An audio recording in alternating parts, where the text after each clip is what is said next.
Ladies and gentlemen, welcome. Welcome to the stream. We are currently live. We're doing it. We're doing it. I was totally not thinking about phoning it in today because I just finished getting off my feet and boy, am I pretty spent. But that's why we're also doing the Hangout stream. I was people, and the last couple streams we haven't actually been playing together, but these ones we are always, the criteria for this is just frankly lower. It's really easy to get the Hangout status. We need to have one other person. Frankly, even if it was just me, I'd be vibing with myself, which would balance out hopefully. Anyways. But also, I love these in my week. All right, I really cherish these as our thing. Same as our try not to grins, etc. Like I've yet to really give any sort of any sort of like knowledge or like there's a way to do those like hey react videos in a good way. I've yet to do any of that, like actual breakdown knowledge thing. So yes. Also, Hans says, how's it going? Also, we got Lone Syndicate popping in saying, yo, what's up, Grin? How ye do? How ye? I love the first one more, Lone Syndicate. How ye? Like someone just fucking pulled the carpet out from under you. But I'm actually pretty spent, man, to tell you the truth. I try to be honest, but yeah. Today my feet are like feel like they're swelling up and shit. This is looking like one of these weeks where I am not gonna have a Sunday in a way because we're doing this, we're hanging out. This is really fun. But it is also like I'm an extrovert, so when you do things that are social, I don't gain like energy from them. Even though I love them so much, but. Right after this, I'm gonna go cut my hair, and then I'm gonna try to do the one thing I wanted to achieve this week. I was like my one thing. I was like, come on, we're gonna get this one done. And it's my book. And I only have an hour and like 13 seconds left of my book to read. So I'm gonna try to do that, but I still gotta cut my hair, do the stream, and at that point, I think it'll be like 10, and I know I need to get up relatively early tomorrow. So it's like we don't get a Sunday because I just came from working the whole bit. This bit and yeah, but hopefully after Tuesday, around Wednesday at least, should be when things settle down, which by the way guys, I'll try to make some content for you for tomorrow, but I have nothing edited right now and I don't know if I'm gonna be able to do that. I hope I would, but you guys might have to be patient with me this week. Even though I know we've had this discussion so many times about like it's okay as long as the video that you do make is good or like hits the mark in some way. In fact, just spamming uploads is awful, especially considering we stream almost every day. Yeah, a lot. I get it, but still, my dumb head can't break it. Lone Syndicate says, also, I like Deathverse. I wanted to play more of it after I took a break. I want to hop back in. Yeah, no, that's the feeling, man. Same with me. I think Deathverse, similar to Let It Die, is going to be a game that's going to be fun if you pace yourself. If you try to, if you're not having fun, you're just grinding for the sake of grinding, yeah, that can kind of pull you through, but I think it also will leave you kind of like, this is not good, Because Let It Die is one of those games where you should at least chip away at it. Like if you just no life it for a whole year, that's where I seen people to get like genuine hatred for the game, and I was like, it's just kind of a free game, dude. But I understand some monetary choices and shit weren't my favorite either, but but yeah, I would like to jump back into. I wonder why, because I didn't see too many things in the beta test that went wrong for me at least, but I'm always really lucky with those things. Lone Syndicate, I'm not sure if you are as well. Yeah, is anyone else in the chat really unlucky with like bugs in games? Because I have always somehow, some way avoided almost all of it. But for me, it's like, hey, it worked really well. Hopefully, it's not too far off. Granted, I wish we knew more about it still. Like, I wish we knew. I think the subliminal passive thing is just that Deathverse is a PvP game. Do not expect any PvP or PvE. Sorry. But there's also that hollowed out square cutout that was in the games list, so that could be a new objective PvP mode that we don't know about, or it could be maybe like a grindy kind of PvE mode that can feed into PvP in some way. I don't know. It'd be, I mean, I don't know, because I guess it makes sense, a true departure of like, no, we're no longer doing the Tower of Barb climb, but also just to like, if you wanted to make a system where you could not lose, you would make something like dungeons or something like that that's repeatable, you know? I feel like it'd be weird for them to be like, if nobody likes the PvP fuck thing, we're fucked. You know, instead of them being like, well, what if we hedge our bets and we add like a PvE thing? Even if it's not exactly the most useful thing to do, or if this is like the best place to actually, yeah. Also, I don't know, would you guys like Deathverse as much? I actually wouldn't mind if they made it like same as Tower of Barbs, except each zone has like a bunch of random haters and whatnot, and you just run around killing them, you know, like getting used to your moveset, etc. Stuff like that. I don't know what they'll do with that. That's but yeah, that's what I mean by I want them to have these questions answered, because right now I'm kind of just lost. I'm kind of like, it's at a base level, I think it's just a PvP game, but if it's only that, I kind of want more from it, you know? But even though I know that's what it is, you know? Like, a part of me is like, but what couldn't you just do a little bit of this, maybe? But it does look like there's a lot of progression in it, which is nice. It's like, just to me, like, when you're in the waiting room, that felt a little hollow compared to what we were used to, you know what I mean? Like, having this huge, like, kind of animated, different people all around, lighting, you could customize stuff, where your waiting room is just like basically like a loading screen, essentially. And yeah.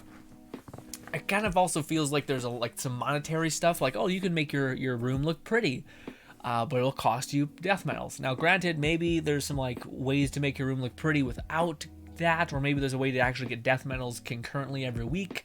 Maybe it's like a battle pass thing. I don't know, but yeah, hopefully it's stuff like that. Hopefully. Lonsing, it says, wow, whoa, that's nice to hear, Grin. Glad to hear you almost finished your, but man, I'm so close.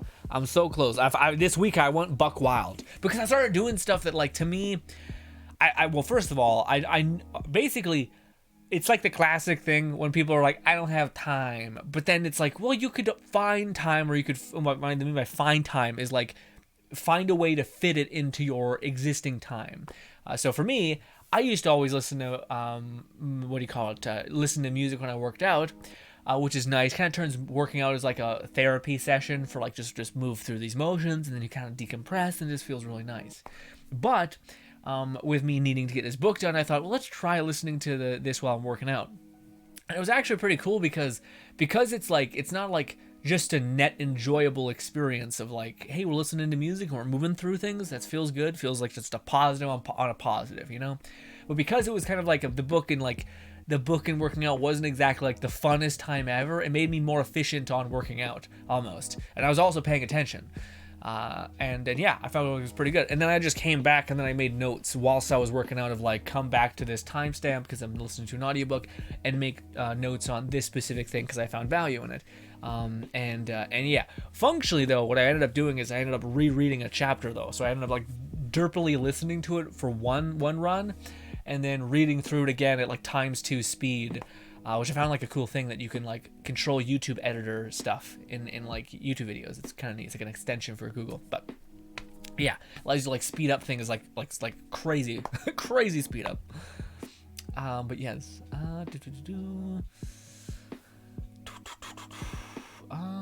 what also, Lonsing says, also I looked back at the video of my win, and I saved it, and just studied it, like what I did right and what I did and what I could do better. First of all, great way to cadence it. It's such a good thing. Not like no failures, just needing to find solutions to, let's just say, unfortunate circumstances. Okay, and yeah. But that's wonderful. Yeah, man, that's something that I heard from way back in the on the Overwatch days, when I used to watch a bunch of like Overwatch people, and it was just a fun game to see people play at a high level. But a lot of people said that that's what they should do, basically. Is like competitive people will film their gameplay and then go back and like rationalize how they could do things differently. Also, it's just nice because you end up like getting a greater sense of the map, essentially. So you know, oh, this place is familiar. This is where that person can be. I have a vivid memory of this. It's almost like, yeah, it's like live, die, repeat, except slower. Like, and actually precision. You can control the speed in which you can go back and forth. Yeah. What's good, Stefan? Stefan says, hi! What's good, Stefan? How are you? How are you? Loadsing it says, and an idea I had for what they could do to during the match. You could find a blueprint and craft a weapon mid-match, and you could swap between weapons or on the fly, and have two weapons means you could have another way to engage. That would be interesting. I wonder though, because to me, yeah, no, that would be I think that would be a fun mechanic. I just wonder how that would play when it comes to like, you'd have to, it's like one weapon. It seems like it's kind of actually a good bit, at least right now. We only had a couple hours to play with it, but yeah, I feel like knowing Let It Die, it would be like switching to your next weapon would be like an animation and a half, and at that point someone who's already just dedicated themselves to one weapon and they just start fucking chewing through you. If there were like if there was like a weapon, there was like a power up kind of thing that you could like use once and then it was done, I could see that being like kind of a way to like incentivize just exploration essentially, because that's the one thing that like is everyone's takeaway from the beta is the momentum of getting kills is like too much almost. Like if you just can't find anyone, you're fucked essentially, or at least it feels that way. Even though maybe they're like, it's only increasing your damage by like 5%, dude. It feels like you're like, but that motherfucker had an aura, and it's like, well, I am one of those people, of course, too. But I'd be curious to see what the data actually shows about like how much of a buff it is. Feels like a lot, but maybe it's not that much. But if they could incentivize like exploration and give you like another weapon that could be expended within like 3 hits, maybe that could be cool. But to me, having 2 weapons to switch between, I feel like that's kind of the negative. Like that's almost like if it was too much of a positive where it had no animation delay, you could just switch to this really quick and like even chain together different attacks. I feel like it'd be like too powerful. People would just be like, oh, I'm gonna get like a fast weapon as my base, and then I'm gonna really like a slow hitting weapon just to crater people who are stupid, you know? And also, looking at like the way, it does look like there's a system of progression within the game itself. So like the first weapon you have at level 5 is your basic like fist weapon. But then, as you start to level it up more and more and more, you get access to different like versions of hammers that have crazy different action skills and abilities. So to me, I think that seems like it becomes way more intricate and way harder to pull off in certain ways. And yeah, knowing how intricate in a weird way the skills are, it makes me connect them with how the perks could be, how crazy the perks could be. So like if a perk can allow you to basically like on a critical hit reset or like take 5 seconds off of your action skill thing, that could be huge, given you have an action skill that is like good and not just kind of like a okay you know. Yeah, although I do wonder with how like kind of how anal Let It Die was about like certain things. It seemed like there was it's a hard foot on the pedal of how weapons had a clear gap in their armor, with one exception like the Kamas, maybe the Magnum in some cases. But yeah, like they're like there's a pretty good space in between. Like, oh no, this is a weakness. I don't know if Let It Die will have that like build diversity kind of idea of like if you have this weapon, you get this perk. I don't know what you do beyond that though. Like I wonder if they'll ever consider introducing like your husk, like your body that you're piloting around. Like you can do armor, but like I wonder if there's some sort of like thing that you can do to like to me, I think it'd be cool if they used the weird like fact that you're getting like these syringes stabbed in your arm. If you could like specifically take some spolithium that you're grinding and like inject it into your character's arms, and he would literally get bigger arms, but it would be only the like body parts you mess with. And of course, it couldn't be like too grotesque. It couldn't be like comical where you're fucking like you're just blowing up your calves, which increases your stamina or something. Yeah, that would be it. Also, it'd be hilarious because it'd be like a price to looking like Instagram hot, you know, yoga pants, big waist, thighs for days, etc. You'd have to sacrifice like the tummy strength. Okay. Also, I'm not sure if what I said connected because I don't think I told you my whole mind. I don't think I described all of it perfectly. Anyway, Lone Sigurd says, and the idea I had during the match, Once again, speaking of books, I just ordered my first manga box set, and it was 47 for 7 volumes, and that was a steal because it's normally 10 on average for like 1. Yeah, man. That's the manga thing to me seems like it's insane. Like when people like think, it's like it's always like that fine balance, and when someone sees like a bunch of figures and stuff on someone's like desk, they're like, oh, it's like cringe or like some sort of weird thing. I think it's neat. I think it's cool. I think anyone who like has the patience and time and like ability to sit through like picking through random shit, like a collector kind of mind is fun. But I do think that's a passive judgment people make. If I had like a bunch of figurines here of like waifus, I'm sure some people would be like, my boy, and then other people would be like, yuck. And I'm like, I get it. I get both. I understand. But when you see like a bunch of figurines sitting, or when you see a bunch of novels, like mangas, I now that I know enough about the community about all that, I'm like, that's so much money. That is so much money when you see someone just like all of One Piece probably costs so much money. So much money. Also, I'll be honest, I don't really get it in terms of One Piece because it's just so much. Like, it's just, you should just buy like a digital iPad and just say like, this has everything on it, because at this point it's just insane. You're dedicating a fucking wall, like a huge wall, to One Piece. Whereas if you had like a beautiful short story, kind of like not the craziest, or they cover really good ground in the novels, and then you had that set up, that'd be great. Same thing with figurines. Figurines cost so much money, like so much money. It's insane. But also, it kind of makes sense. But also, I feel like with 3D modeling, I guess there's painting and shit. I don't know. Weird. But also, some figurines look pretty sweet. There's an Attack on Titan like figurine looking thing. It is insane. It's the fucking like bone armored Colossus, and the one guy, and he's just like bursting out of the fucking ground. It looks crazy. It's like sometimes you see those like figurines that shouldn't even be called figurines, they should be called like statues, essentially, because they just look fucking perfect. Like anyone could walk by and be like, that is dope. That is incredible, you know? It reminds me like a GameStop when there was like the Assassin's Creed 3, I think, with the big Native American boy. What do you call it? There was like a huge statue in GameStop, I remember, and I think everyone walked by. It was like, that's cool. Like, if you had that hanging out in your room, I don't think people would be like, fucking nerd. I think people would be like, that's kind of badass. It's a life-size big old fucking boy who's a monster. Also, he just looks aesthetic, you know. Stefan says, good hanging out. Missed your streams recently. It's all good, Stefan, but we missed you, buddy. But it's okay. Yeah, I understand some people, everyone's got stuff to do. Dude, I'm on the brink. I'm on like this fine line. With that being said, though, I always like, it sounds kind of fucked up, but I always try to make it to our streams. Like, for me in my head, our streams are like, no, I'll figure it out. But sometimes, man, I do. And I kind of hate it, because sometimes I hate to admit it, but I do throw in the towel with sometimes YouTube videos. Like, there's a YouTube video coming out today, which is us, like, I never throw in the towel usually when it comes to, like, performing. So, like, when we're actually recording, I'm high energy, I try to be, like, I try to be present.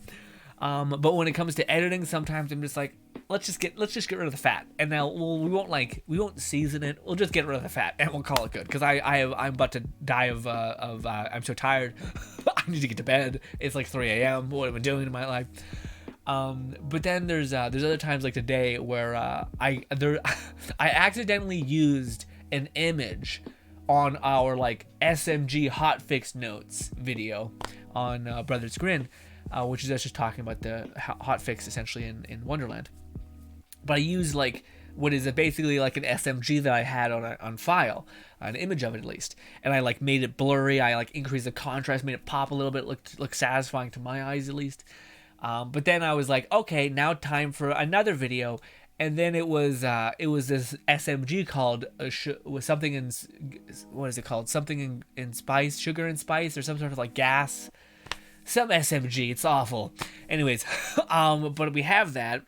And the what do you call it? I basically ended up just using the same thumbnail. Long story short, story over. I ended up using almost the identical thumbnail, and I thought, that's lazy.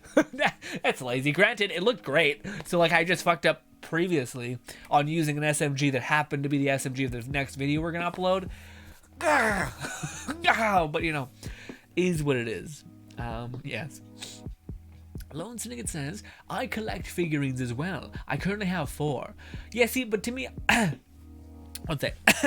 Something went down the wrong pipe. But I think also, like, one sec. Let's finish this coffee.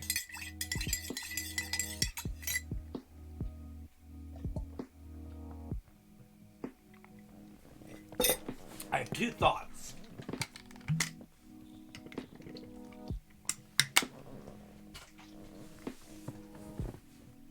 I have 2 thoughts, my dude. One of them is, do you not think that there has been like a huge, this is for everybody, by the way. Do you not think that there has been like maybe it's COVID. I think COVID helped with it a lot, but you can kind of like divert interest with a huge group of people basically telling you to watch something or engage with something. So you've heard something passively. So you can basically obfuscate and offload like, oh, I've kept hearing that this show is so good. Oh, I kept hearing about this community. I kept hearing about this thing called streaming. Whatever, I have a job and I have like my friend group that constantly keeps telling me to come out and get drinks. So I can just say, I know it exists, and then maybe because there's that distance, then you can judge that thing. But with COVID came like everybody being given the same deck of cards essentially, and there was this huge surge of like, I think, optimism by people being like, well, I mean, I'm here now. I guess I might as well. What is there to do? And then people are like, oh, let me tell you, there's anime, there's video games, there's streaming, there's weird subcultures and shit. Where so it just amplified our human condition, given to us by the internet to an extent. Because I felt like in the last 3 years, anime, like games were always in this kind of category of like acceptance, but not like, I'm not even sure, like tolerance.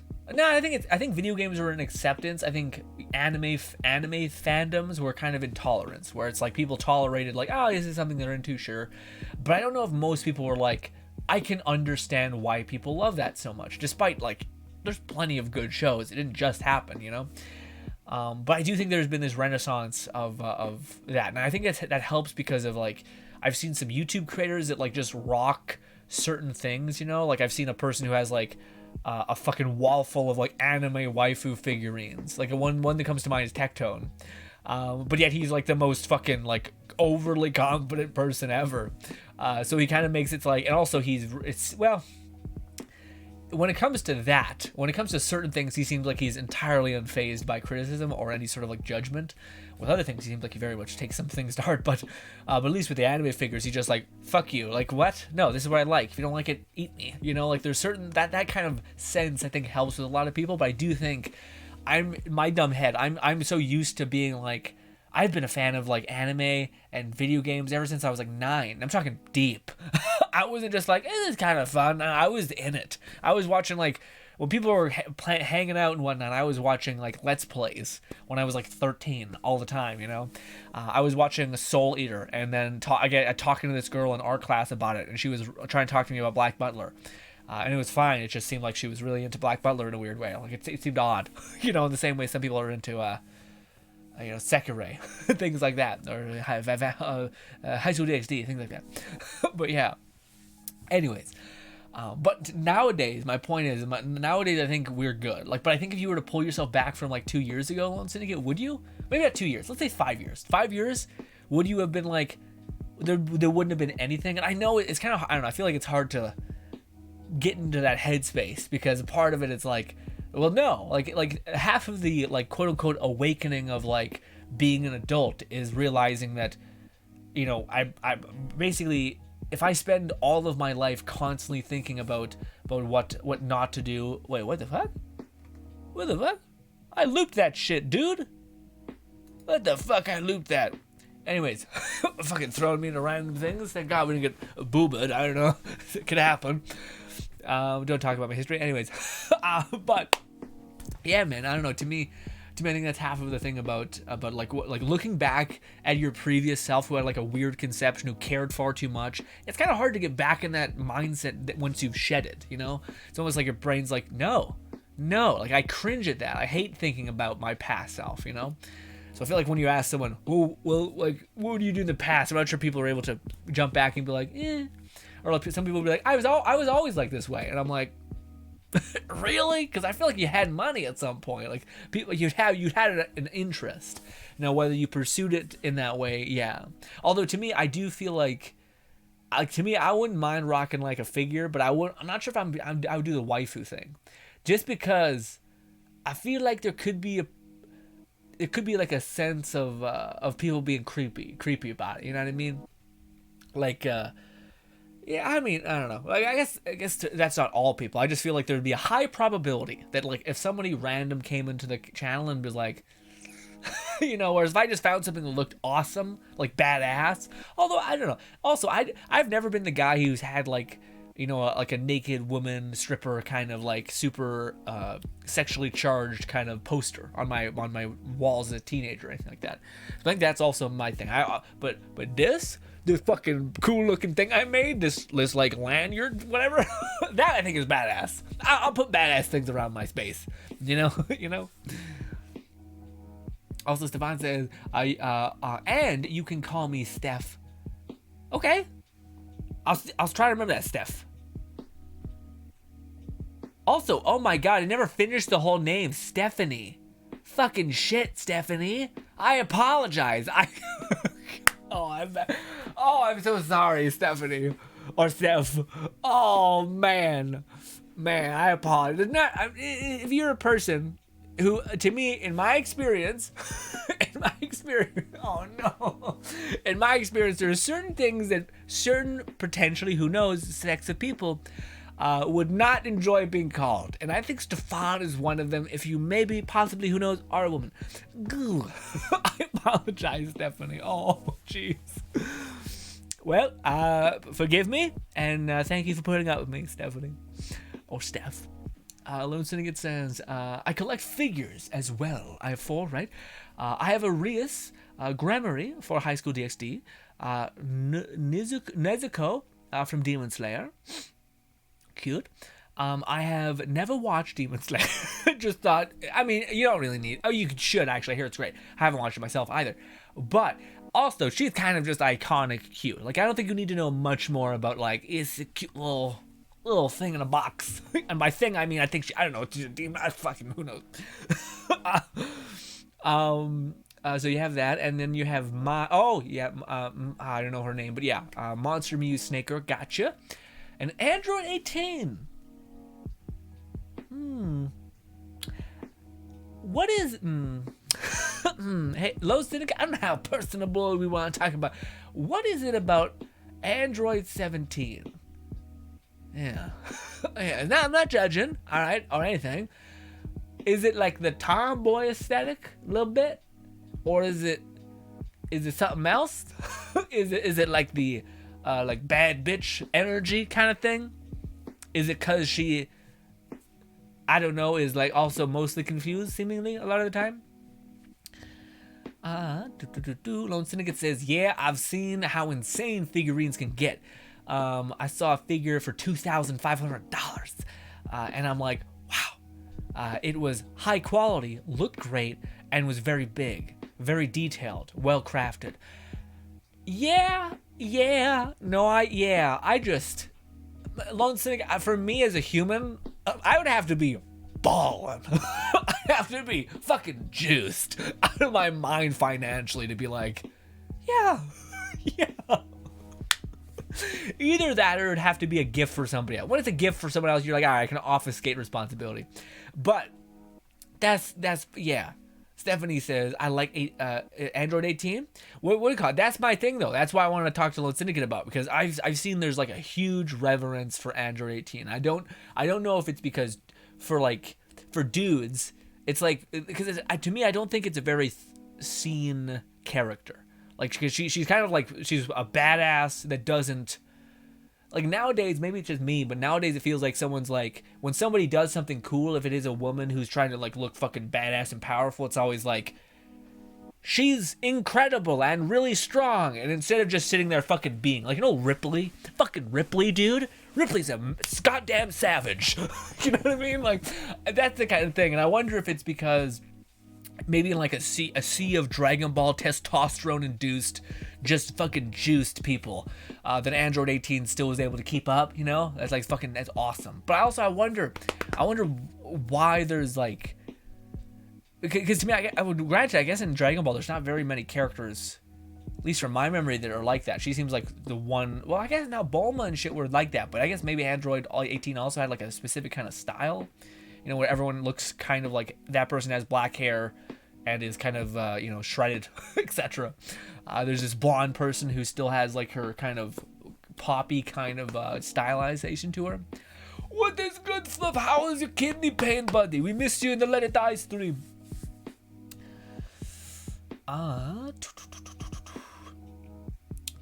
Lone Syndicate says 5 years ago, me was into video games and I was just getting into anime because I was apart from the anime club in high school. Cause I was apart 5 years ago. 5 years ago, me was in video games and was just getting into anime because I was a part of the anime club in high school. God damn you, Lone Syndicate. That sounds like such a funner time, dude.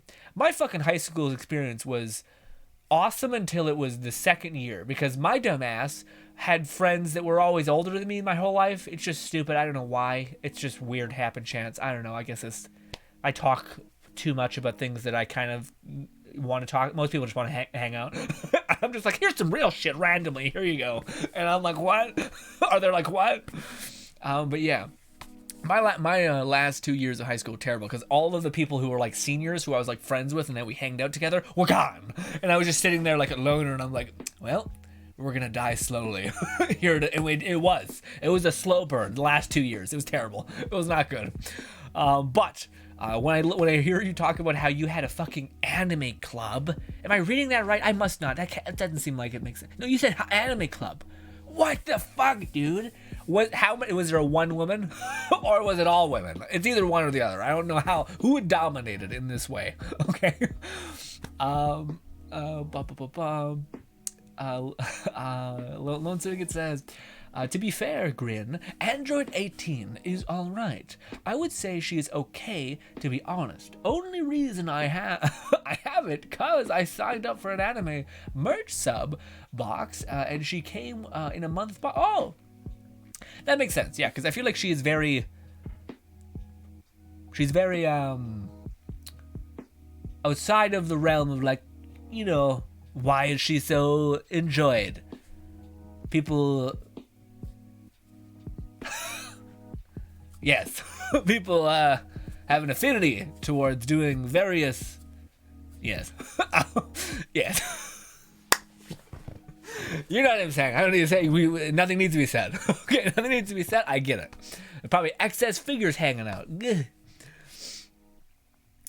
Lone Syndicate says, if I wasn't far. Oh, sorry. If it wasn't far, that box. If it wasn't for the box, I wouldn't have got the figure. Makes sense. Makes sense. What figure would you want? What is the one figure that you would want and the one like character style that you would want? I'll tell you mine.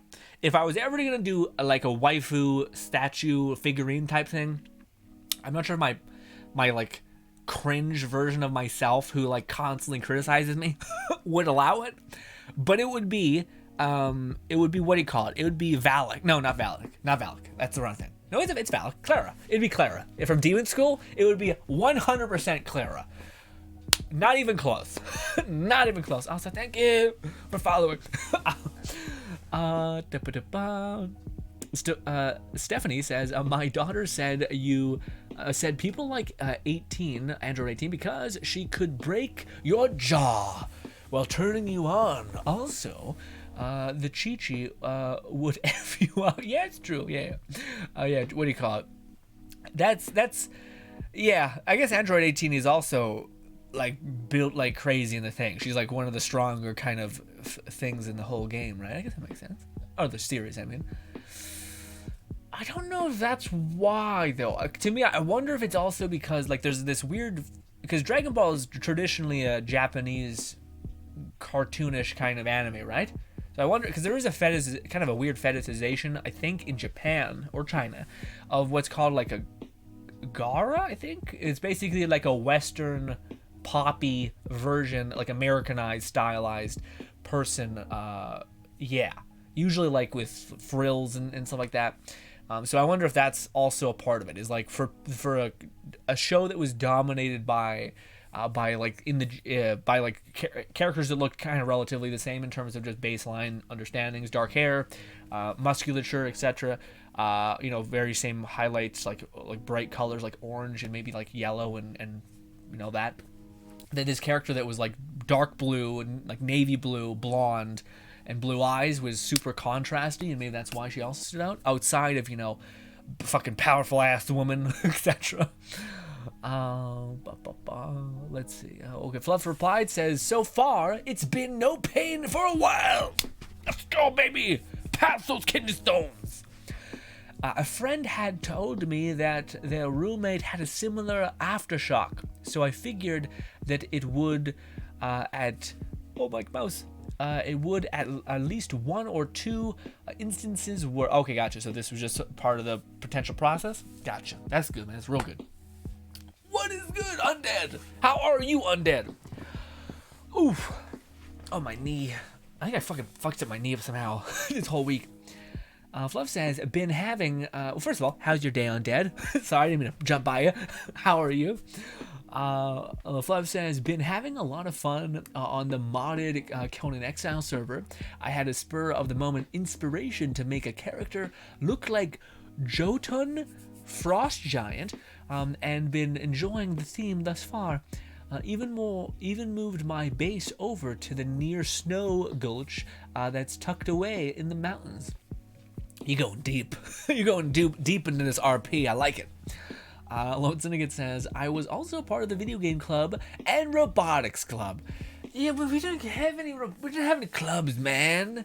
It was just like fucking get in here, learn, fail, and get out. Okay? And I say that the fail part was me. But is what it is. I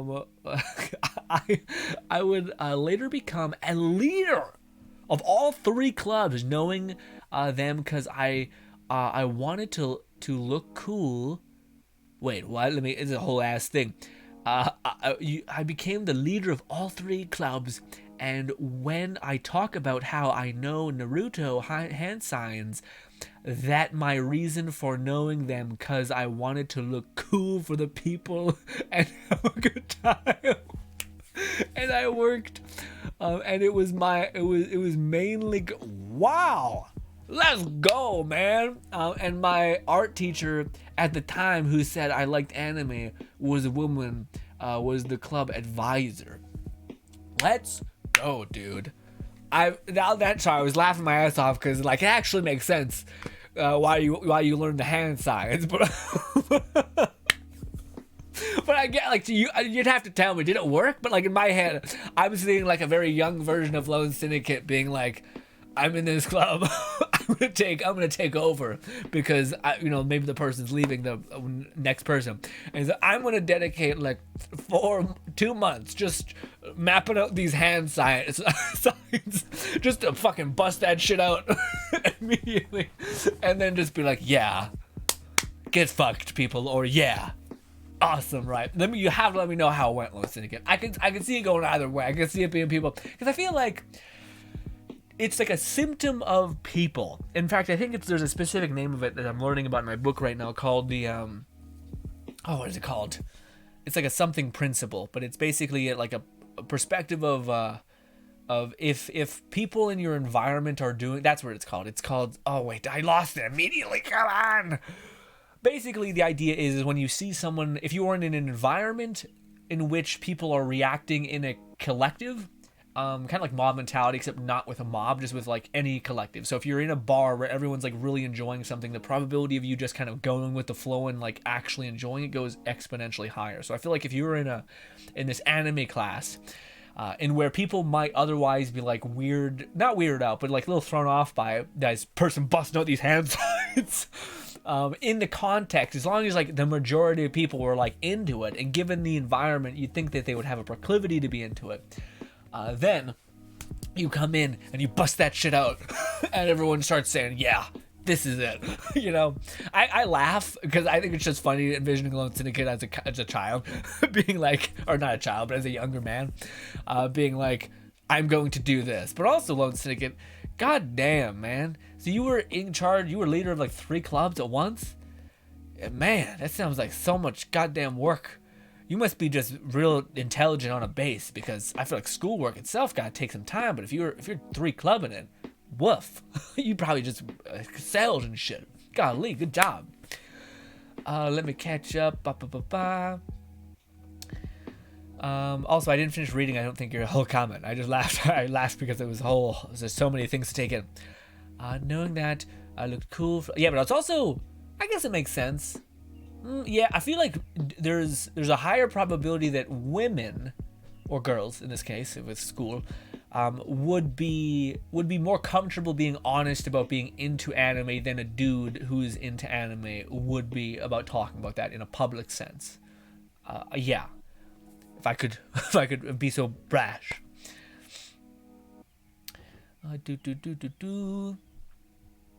Fluff says, Geyer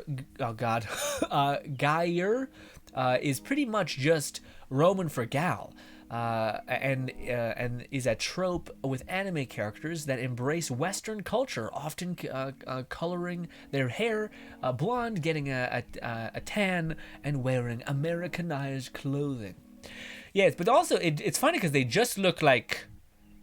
Yeah, but they also make them like, well, they make them look like shiny, where it's just like, it's like the classic thing where like when a beautiful person wears glasses, they become hideous, and it's like, I think 90% of people are like, I don't think glasses make you look way better, actually. So like, what? But yeah. Undead says, I am amazed. I just beat Let It Die. Let's go! For the first time ever, I was so hyped. So I'm great. I'm happy that you beat it, man. Well done. What do you call it? Are you, did you mean the final floor? Like, so you just beat the sumo thing? Good. Man, that's an interesting fight. Did you overlevel? Please tell me you overleveled and just smashed it. Or are you talking about going to like the highest possible floor in the entire game? Which I would say is more like an end game thing rather than beating it. But yeah, that's amazing to hear that you did that. That's something that I think out of all the people that play Let It Die, I think it's like still I would say 10%, maybe even less than that, of people who actually made it all the way up to the tower. As far as how I'm doing, Undead, I'm better now that I'm talking to you guys. So, some days I find I'm like, I get exhausted because I'm like judging. Like I have like this pulled back perspective of me like watching myself try to have fun, yes, which sounds like psychotic. But that like drains me. Whereas other times I'm kind of just like, fuck him. And then I start to actually recover a little bit, which is fun. Fluff says, Giaru, the shining is also part of it. Sometimes body oil in addition to tans. Okay. Interesting. Yeah, I only know it as the Gara thing. But not now it seems we're saying Gara because it feels like it's like that like shark, you know. And Beastie said, "Welcome, Beastie." Beastie says, "Hello, all you beautiful people. How has your day been? It's been great. Here's a heart. Here's a heart. It's been a very tiring day, Beastie. But I'm happy. I'm getting a little second wind with you guys here, okay? Which is nice. Stephanie's been nice. Saying hi to everybody. Love to see it. Beastie says also, wow, insulting my glasses like that. Rude. What are you talking about? I think glasses make people look significantly better, frankly. Absolutely. Unless you just like gave up. Unless you just got like the worst looking glasses and you're just like, you know what? Fuck it. But you took the time to find some glasses that shape your face, dude. I don't know one person that's like thinks glasses make someone look unattractive. I think if anything, it adds. It's an unfair advantage, honestly. It gives you the perspective of like being intelligent, and it's oftentimes true. Okay. But yeah. Lone Syndicate says, Grin, I tell you how Grin, I tell you how it went. It's a day I'll never forget. So I started club. Wait. So I started a club in silence. Then I just started waving hand signs. Waving hand signs as fast as I could, and it made everyone laugh. And someone commented, "You should have played battle music, dude." That's it. That's something that's like so perfect. Like to me, it's like I don't know how to even like. It seems like if you can just accept and embody, like cringe, like if you can just accept that this is an outcome. And you're not aiming towards it, but like if it happens, it happens, and then you just like fucking charge forward. There's something about like that, like yeah, this person's crazy enough that I'm willing to bet on this, you know. But that sounds amazing. I'm not sure if that exactly happened that way, but that sounds legit. But you said that's exactly so. Yeah, I guess. Fluff says, has Romajo as a Japan word for English and other foreign languages vocabulary. Okay. Romagi? Ooh, I don't know. Okay. Undead says, yes, the sumo guy, and yes, way overpowered. Let's go. That's perfect. I love it. I love it so much. When someone's out here like, I'm gonna beat this and make it even harder for myself, I'm like, who? Are you okay? Who hurt you? Why? With exception like speed runs, that makes sense. But yeah, the fact that you're like, if I'm gonna win, I'm gonna fucking destroy you. Okay. Undead says, using the murderous rake. Oof, yes, murderous rake, and using the slow-mo mushroom just to halt them and then fucking whap. Hell yeah, Undead. That's how you do it. Fluff says, close call. I knew what you were talking about. At least, yes. Nice. What do you call it? Stephanie says, or Steph says, I got to chaos level 31 today, using Grinn's spell. Oh, dude, that spell bit is mean.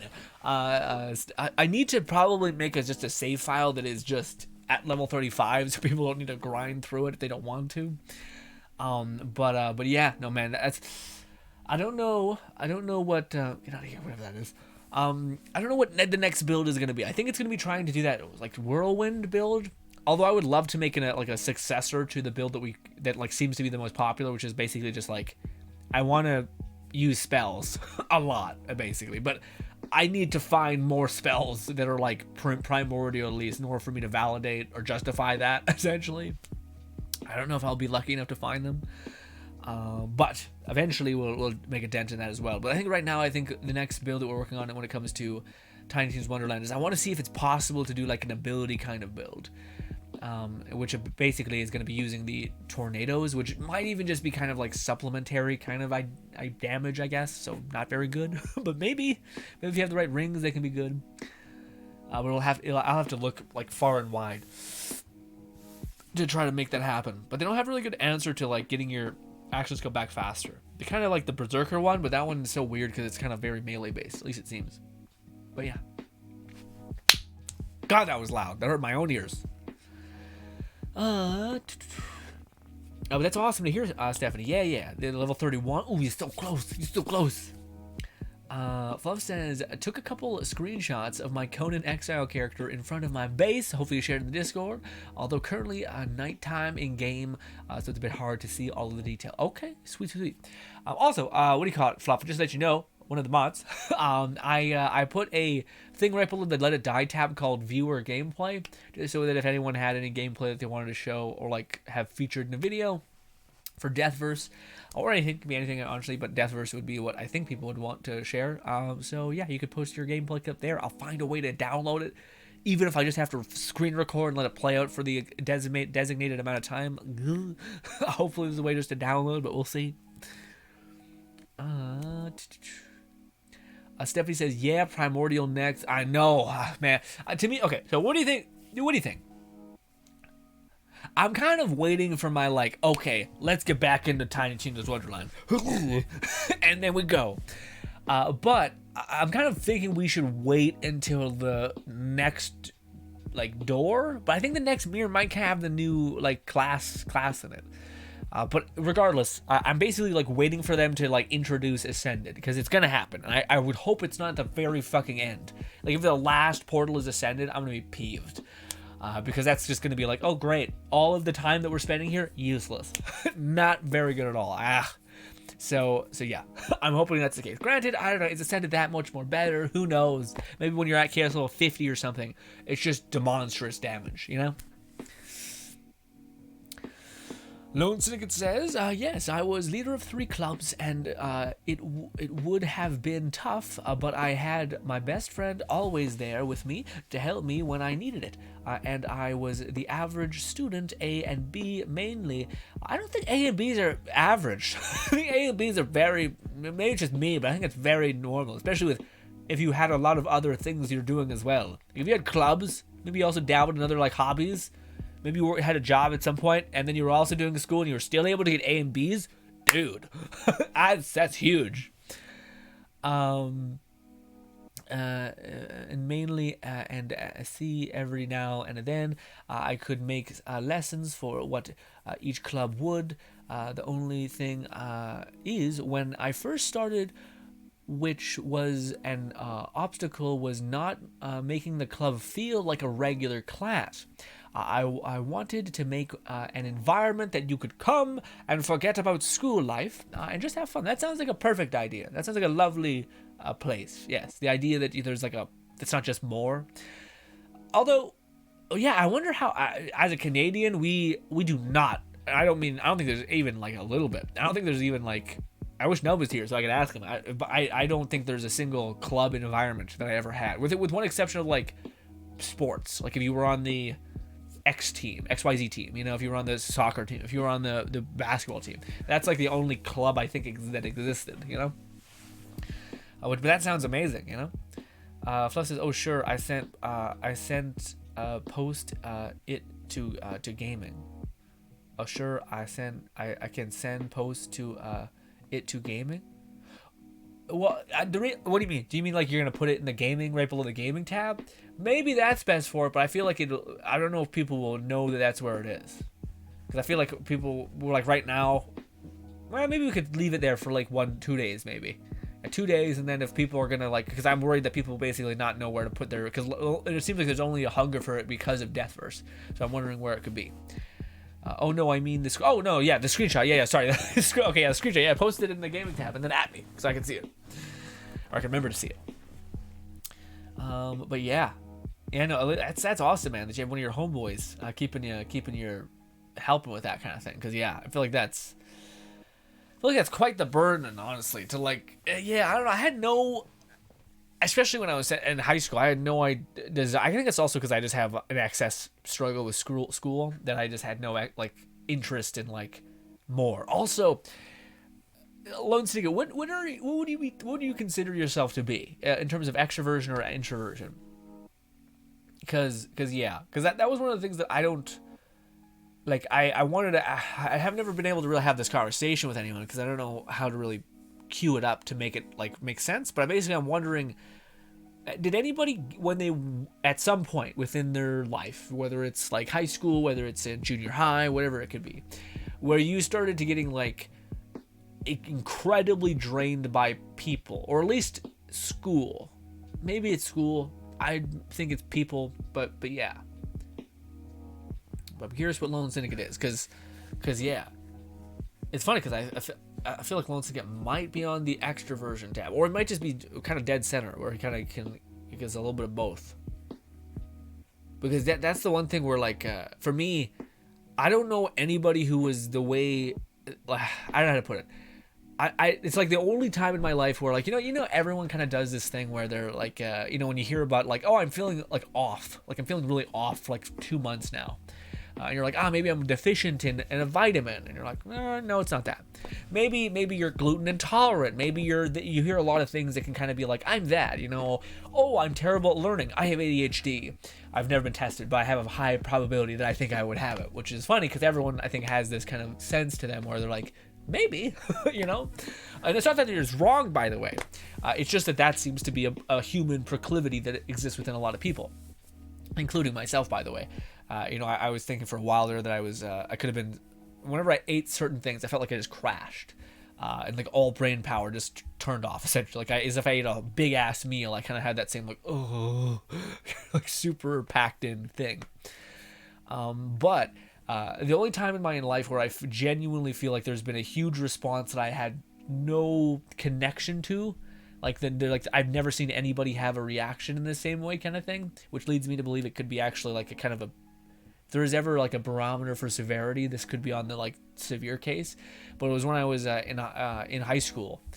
Something happened, and it happened like within a week, where my parents got really worried for me, actually, because I changed overnight, and they're like, what's going on? And because I basically come home and I basically be like mute in the car, just sitting there like as if I was fucking like what is it called, catatonic, just sitting there like, and like I'd get out of the car, and I also have bad resting bitch face, so I'd get out of the car, look pissed, and then I would go into my room, and then they would never see me until like supper. I'd come, eat, and leave, and do the same thing. And I did that for like a month straight, and they were kind of like, what's happening? Are you getting bullied?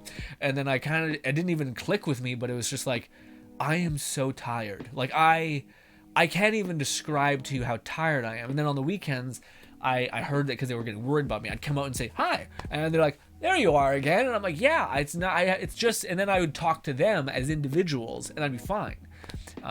For a point, of course. If I spent the whole day talking to them, I think I'd gas out the same way. But it was like, I don't have any memory of like seeing any, because when you could see me, like, it's funny because Carthage came in here the other day when you were streaming on what is it called, Deathverse, and I made a joke. I was like, oh my god, guys, I'm gassing out here. It's been like, but it was like only half an hour above what we normally do. We did 3 hours, or almost 3 hours and 20 minutes, something like that. And yeah, Carthage is like, I remember when I used to watch GRINN when he was for like when he accidentally did like 4 hours, or when I tried to do 4 hours, and I did, but I was like nothing. Like it's weird to me. It's like, I don't know if it could be a testament to I genuinely consider this to be social. Like I'm not some sort of weird like I'm disconnected. No, I genuinely feel like I'm talking to you and everybody.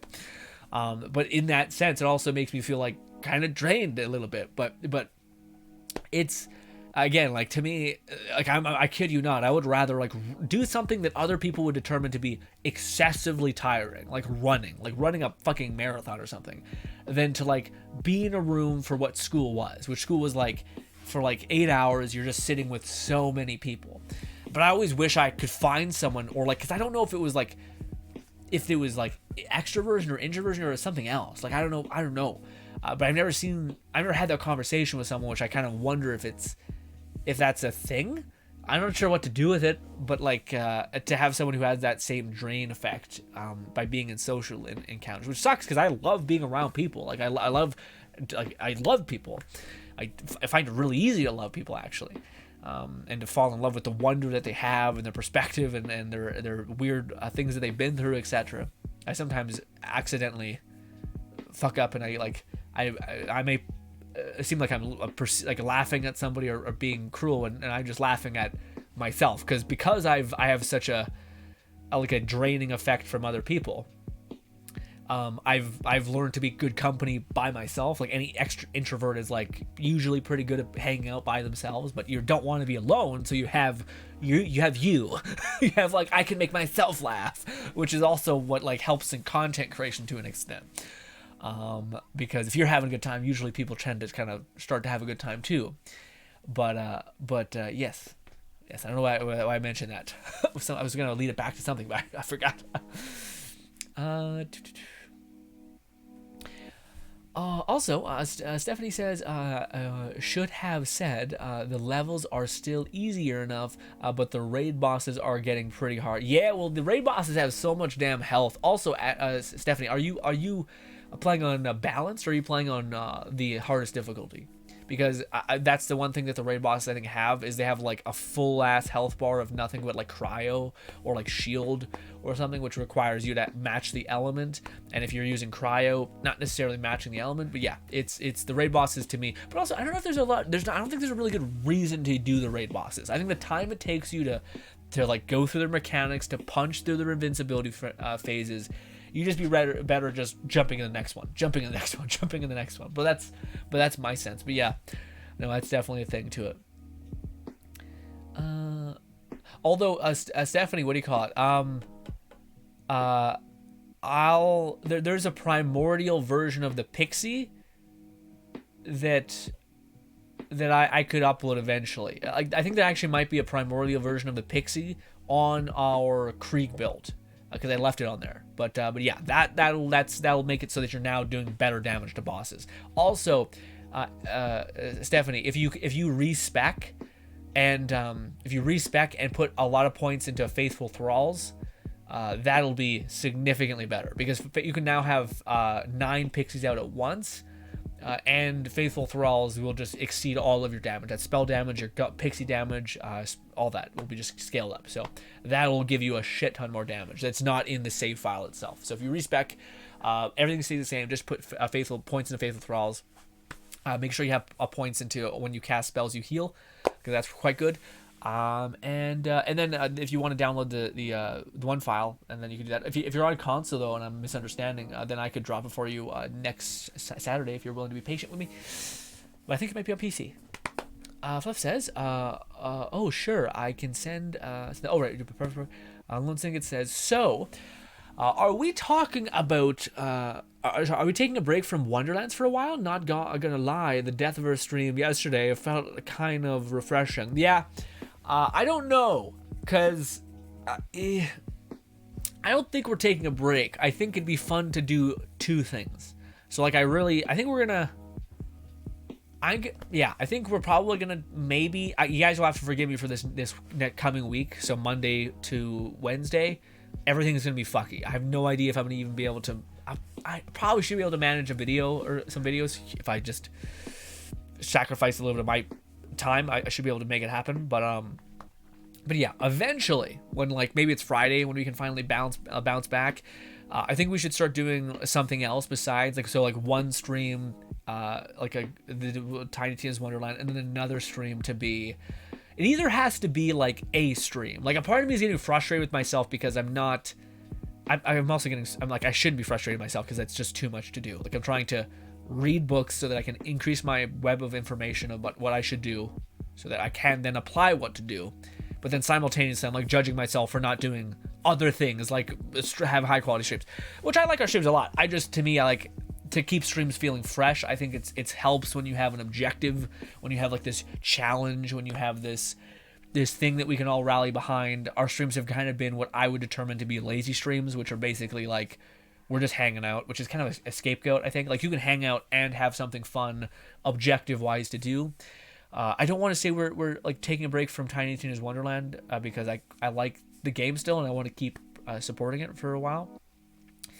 But what was the other thing I was going to say? Something. But I do think it'd be nice to change things up and like play that weird, like play a game that our stream can kind of like dig its teeth into as a stream, not as a game, which is that weird like Eldritch horror dating sim. I think could just be a riot. It could just be goofy and fun for us. But I don't know when I'm gonna be able to download that, plan that out. Also, I feel like the timing of it will be kind of messy, where we'll like if I'm able to get to that around like Friday, we do a little bit of that, and then we like at that point it would be even closer to Saints Row at that point, so it might be like 2 weeks and then we play Saints Row, which should be enough time to make a dent in that game at least. But yeah, Lone Syndicate says, I am an introvert at its finest. Don't let me don't let me being the lead of 3 clubs fool you. After the club, I was spent, like I just drained, just felt drained. But the reason I stayed as the leader was because I wanted to improve as a person, and being leader helped me improve my social leadership and problem solving skills. Because the only reason I was even leading in the first place was because the position was required or requested upon me by the previous leaders. That's dope.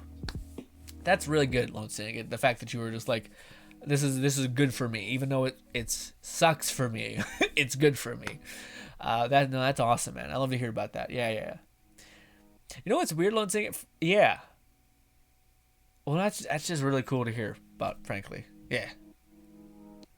The only thing I was gonna say was, there's been weird moments where, like, I don't know, but like, to me, that I remember I had like this friend who we were like doing some sort of a like assembly. It was like a gym criteria, where basically, and it was weird because it was like this gym requirement class where you had to, like, it was kind of stupid, but like you had to do like a performance. So like one person had to lead, and you all had to come up with like various things that you do in sequence, kind of like a fucking K-pop dance kind of thing, except more of like a cheerleader, I guess, kind of sense. But so you had to do these like various things, sequence them, and all achieve them whilst in a song. And that was like I think it was like an idea to try to give you like teamwork skills, something like that. And what do you call it? For me, I actually genuinely cared about like getting good grades and whatnot, even though I was not very good at school.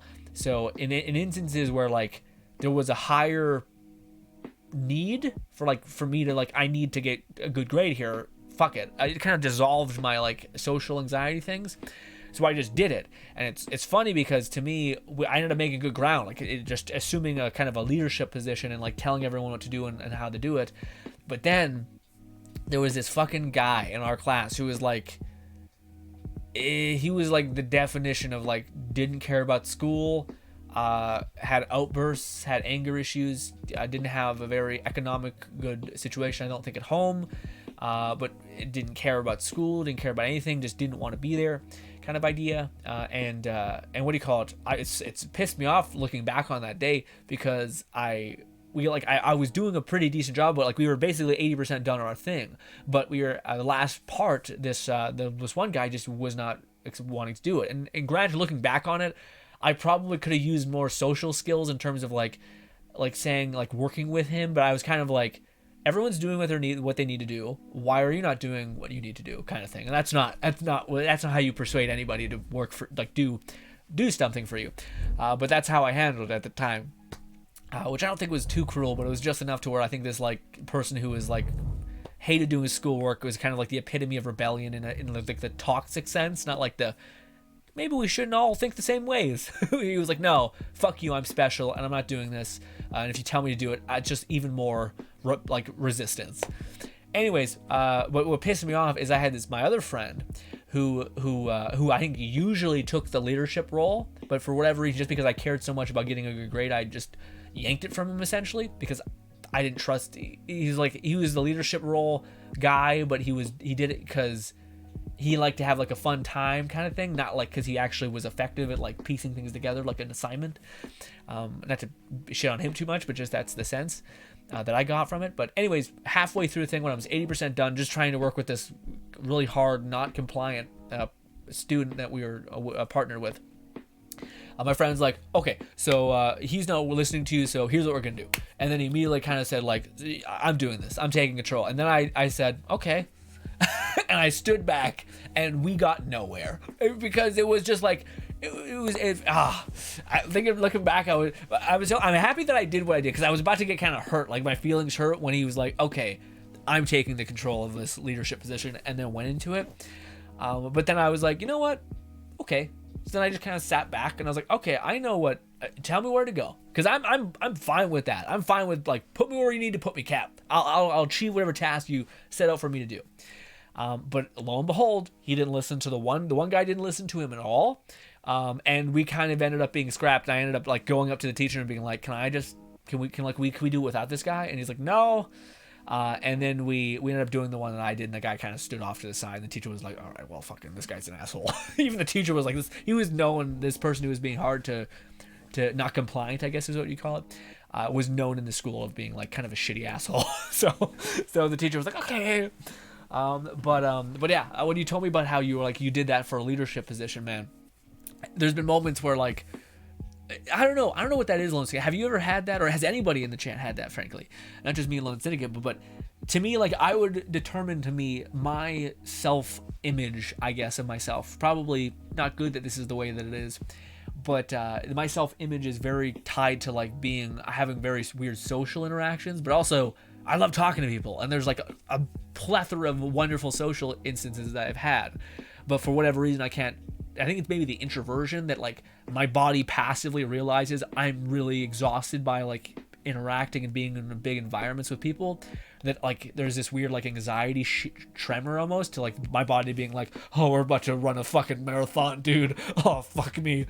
But then what I'm asking this chat, I guess, is there any moment in your life where your identity of who you are and like traits that you possess, you just flip them on a dime, whatever the circumstance is? Yeah, because that to me happened in that moment where I would normally not take a leadership role, but because I cared so much, I thought, fuck it, and I just did it, and I was like, and it was working out until it wasn't. Until my one friend said, fuck you, I'm taking a leadership role, and I was like, eat shit, cunt. And he was horrible.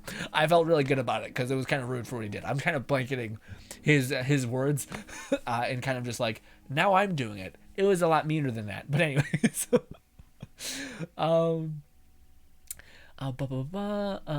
Stephanie says, oh, that's interesting.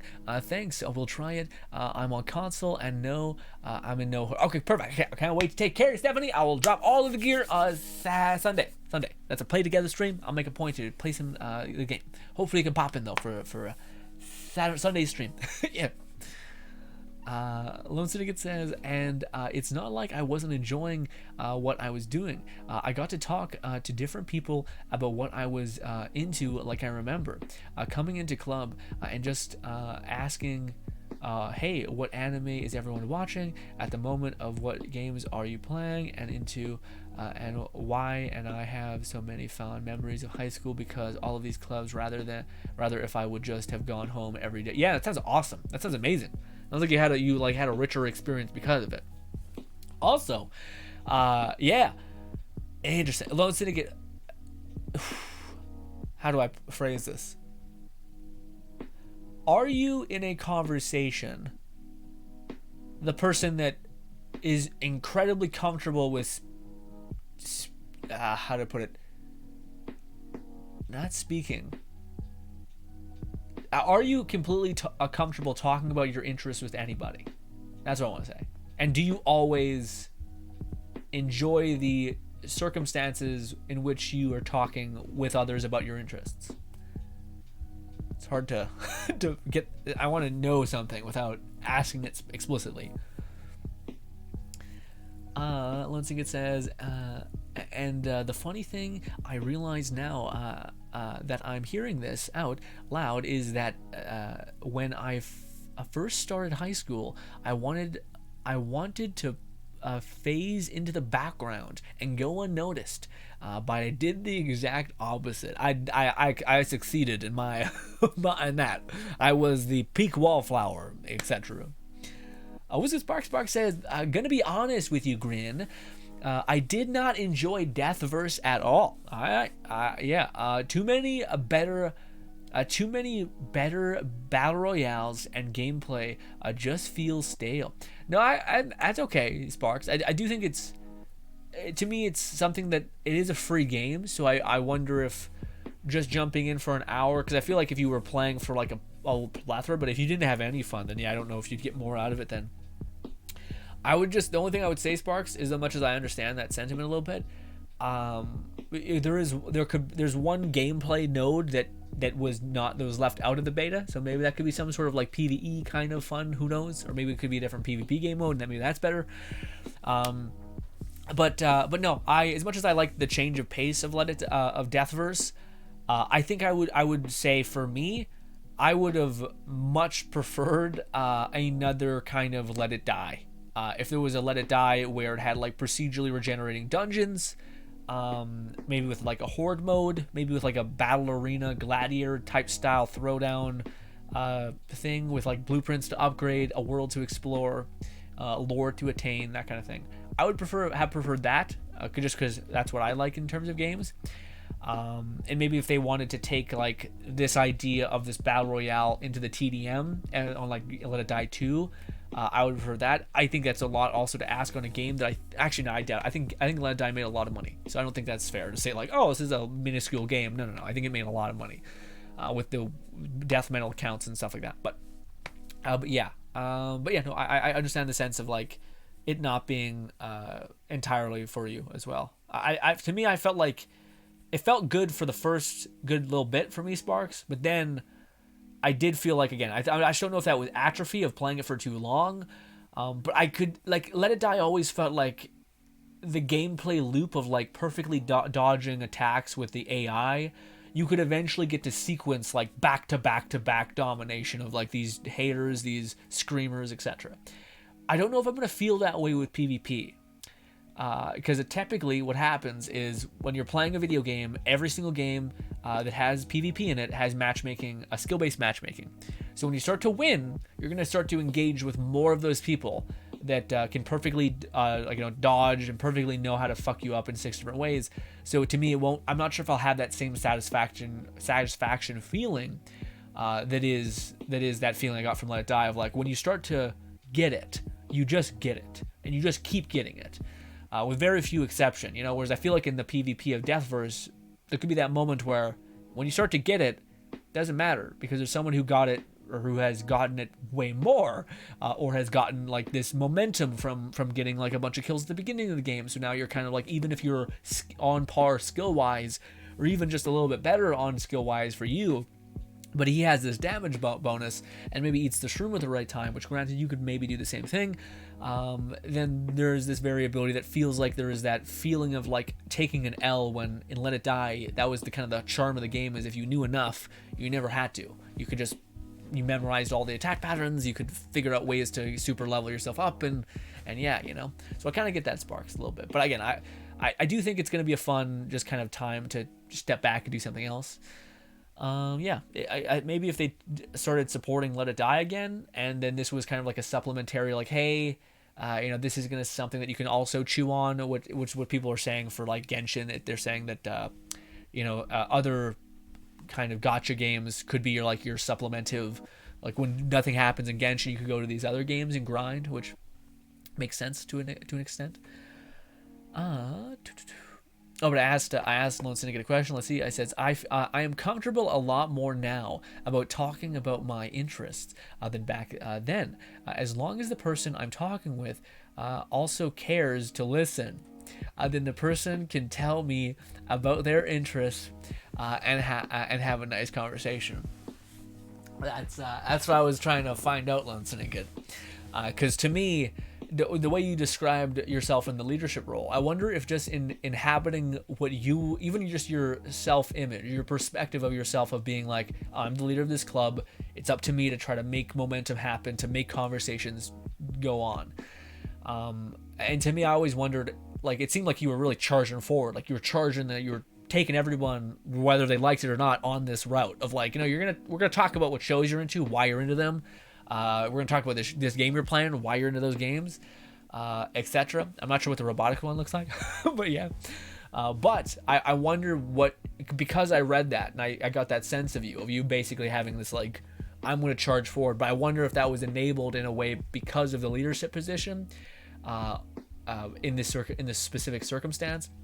But I also wanted to basically see if you are in a situation, you Lone Syndicate, are in a situation where somebody is starting to tune you out, how would you respond for yourself? And it seems like you're aware of that. So based on your sentence, you told me, as long as the person's engaged, then you can have a nice conversation. But if someone's not engaged, what do you do with that? So that's my point. Because to me, one of the things that I learned from a book called 6 Pillars of Self-Esteem, which is very good. But for me personally, I found myself, especially coming from like the wallflower kind of perspective, of my like high school experience and etc. and just my general life, frankly. I found that like there's so many times in my given circumstance where so many people have like not given my interests any sort of screen time, where like they immediately like start to get bored and they start to like deflate as I talk to them. And maybe it's on me. I need to be more exciting about how I storytell, which is probably an improvement I can make. But anyways, it taught me two things. It taught me that, one, feign ignorance, or like feign excitement, like just pretend to be excited for a minute, and then you'll be excited by the other person getting more excited and more like interested in talking about their interests. Also, become the person that's genuinely interested in other people's interests, regardless of if you're entirely wanting to pursue them as well, you know. But the other thing is that like for me, talking to someone who is concedingly deflating when I'm talking about my interests, that's a challenge, because you almost start to, but then you can kind of lie to yourself in such a way that makes it so that you stop conceding any information, you know? So like if someone keeps deflating as you talk to them, eventually you're going to get the passive signal of like, oh, well, they don't really care about this, I'm not going to talk to them about it, you know, or I'm not going to talk to them about anything really. I'm just going to ask about them, they're going to talk their ass off, and then I'm just going to kind of be like, cool, but without giving the conversation back, because they clearly aren't interested in what I'm saying. But that can become like a mind parasite where you no longer express yourself. You just kind of become this person that's inquisitive, but you never get to speak, and therefore you feel your self-worth diminished because you feel like you aren't worthy of words. You aren't worthy of having an opinion because no one seems to care when you talk about it.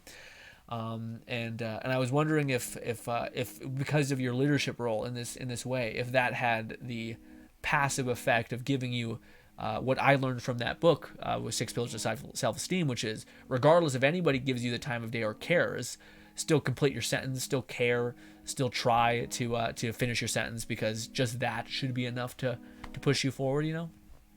Otherwise, you will get devoured by that parasite of thought that is like, no one cares about what you're going to say, so then you just don't say anything. But that's not fair to you, nor is it fair to others, because you need to give people what you believe and what you think in order for them to choose whether you're the people that they want to spend time with, etc. You know. Also, Spark says, my wedding, I hate dancing more than anything. I always feel like I'm making an ass of myself. Ended up doing a bathroom dance that day. Ended up doing a bathroom dance that day. What does that mean? What does that mean?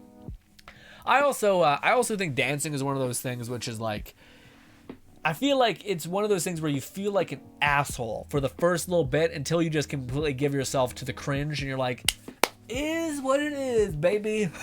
I ain't gonna stop me, even if it's disgusting and horrible. That sounds horrible. That sounds like a very horrible thing to say. I meant it as like you're gonna dance, if you're gonna just let go. All right. The more you try to, I'm trying to look cool, it'll look even worse. You'll look more stiff. It'll be bad. All right. Spark says a 1v1 mode might help Deathverse. Yeah, no, that could be fun. Yeah, third party doesn't feel that great. Yeah, because to me that would help the like momentum of getting a kill at the beginning of the game, and then just like letting that carry you. I am comfortable. I read that. BC says, Let It Die got stale for me because once you know what to do, how to avoid stuff, and what mushrooms just makes the games a cakewalk. It feels like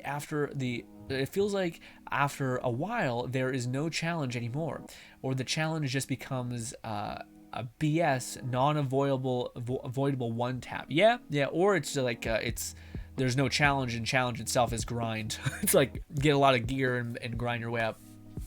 That also makes sense. I wonder how they would get that fine line then, though, of like, because BC, I'm curious, are you the kind of player that is incentivized or has the desire to play? If you look back at your catalog of games you pursue, are you more incentivized through challenge or through content? So if there is things to do, and wait for it, reasons to do those things, does that motivate you more than challenge itself? The things that you are going to do over and over again, at least having a learning curve. I'm curious. because I feel like most people are on the side of the spectrum of like, if there's things to do and reasons to do them, I'm actually pretty content. That keeps my engagement more than just something being inherently more difficult or having a learning curve. Otherwise said, what's good, Rasta? Rasta says, hey, Grim. Grin, I watched yesterday's Obi-Wan Kenobi TV series, first 2 episodes, and loved it so far. Is it good? I've heard nothing but people say that it's good recently, because but also I don't know if it's for me, man. I feel like I'm gonna start with what is that damn show, Moon Knight, just because it seems like a trip, you know. But yes. Also, with this good fellow, sorry fella, my vision's blacking out. I'm gonna call you Fel. Fel says, hi bro, what's good, Fel? How are you, buddy? Hopefully taking care of yourself. Hopefully living your best life. How was your day? Let me catch up on chat. I don't know what that was. Let's get that repost. If I could have thank you. I actually wanted to know this. If I could have a figure of any waifu, it would be one of these 3 characters. I said one, but okay. God damn you. Goth girl from Day to Live. Makes sense. Rem. Rem makes sense. Rem is peak. To me, like, if you could have one statue, no price tag kind of thing, then people would just want a life-size version of Rem. I don't know. To me, Rem is like awesome, but I don't know if you were gonna spend like one boom, I don't know if it would if you would spend it on. I thought you'd go hard like a character that's crazy. Although I guess it was just character you want. So Rem makes sense. I get Rem. Rem makes sense. Bido. I don't get Bido. I don't even want Razor as a figure. You know, I'm, as much as I don't want Ido as well. I'm talking about characters where you look and you feel like this is a whole ass experience of a character. You know what I mean? I guess sometimes you could like the design, but I guess that's why to me, I'm going through like the reason why I like Clara is because she's a freak. She's just a weird freak, and just the definition of weird and ADHD, and I love it. I love it. BZ says Rem best waifu. Now I get the Rem makes more sense. Given my question, I forgot that I asked like, hey, what would be the one waifu that you'd have? So that makes sense.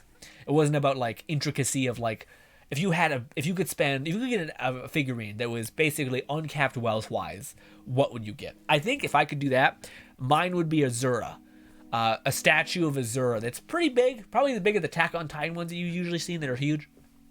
Not like a whole fucking body worth, but if I could get a fucking statue of Azura, from Azura's Wrath, the video game, which is just it's a decent game, pretty cool story, but it's just like fucking the design of that god of Azura is just fucking sick. It's so ungodly cool. Ladies and gentlemen, I have to go use the washroom. I'll be right back. Also, what is good, Mucky? Mucky says, you can press that and that and that. What? Oh, I must that must be referring to something. Ladies and gentlemen, I have to go use the washroom. Be right back. Talk about yourselves.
Also, by the by, Azura's Wrath is literally like testosterone incarnate. Like, literally. It is that juiced out of its mind. Also, it is in that weird subcategory of video game where like there was a thing in like Japanese developer kind of weirdness where they just wanted to make an anime, but they instead had a budget of a video game, and they're like, okay, I can work with this, and they kind of just like, you can kind of punch some things. It's mostly just tapping square while things happen on screen, but it was still dope. I never played it, but I watched like a let's play of it like 5 times. It's just crazy. Azura's Wrath would heavily suggest. BC says, you just described my entire high school experience in a way. I found it was easier to talk to people if I started with them talking about themselves. And normally it worked, but they never really stopped and listened to what I had to say. Beastie? First of all, that's funny because you just to me talked about a thing called how to win friends and influence people. In order to have people care about you, you need to first care about them. But it's like the book that tells you how to win friends, but it doesn't tell you how to like win good friends. But no, I get you, man. Like I personally, that's the thing that I kind of struggling with right now. Like I've read a lot of books about how to like make people happy to talk to you and how to like, you know, genuinely connect with people. But I do find that that's hard. Is like there is this, I don't know, like I can make like anybody, seemingly, at least in my current circumstance, where I can, not on Twitch, by the way, it's a different thing. I'm talking about like my daily life, where I can make people excited to talk to me about their interests, and seemingly like if we're in like a setting in which it's a party, I see the person hunt for me and then they hang out, you know, and I love that. But I also haven't gotten through that bit where it's like, I don't know how you kind of, do you become, maybe you need to become, maybe I, and maybe people who are in my same circumstance need to become better storytellers. But it does seem like there's this idea of like, it feels like narcissism, maybe. I don't. That's maybe something that's just like cruel a little bit, and who doesn't want to talk about themselves as well. Everyone seems to want to do that. Like the idea of the book, in some ways, the goal of conversation with others is to make somebody feel important and valued, and interesting. That's kind of the idea. And then if you want to have a relationship, then you would make the person feel attractive, sexy, things like that.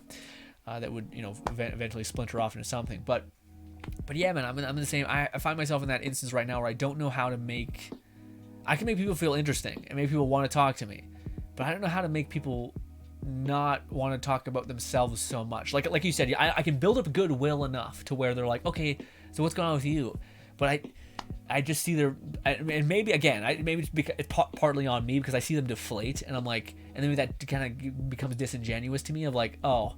But I guess maybe the goal is from with how to, what do you call it, 6 pillars of self-esteem, which is basically like, who gives a fuck if they lose steam? Speak, like follow through with the sentence. Talk with all the passion you possibly can about your own ideals, interests, and loves, because you can't count on anybody in the world to be interested in you, but you sure as shit can.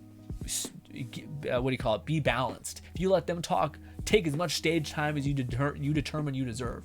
Otherwise, you'll just be diminishing your self-identity a lot. It seems like, at least. But anyway, also, ladies and gentlemen, the chat is not delayed. I just don't want to leave I don't want to leave anybody's comment behind, so be patient with me, please.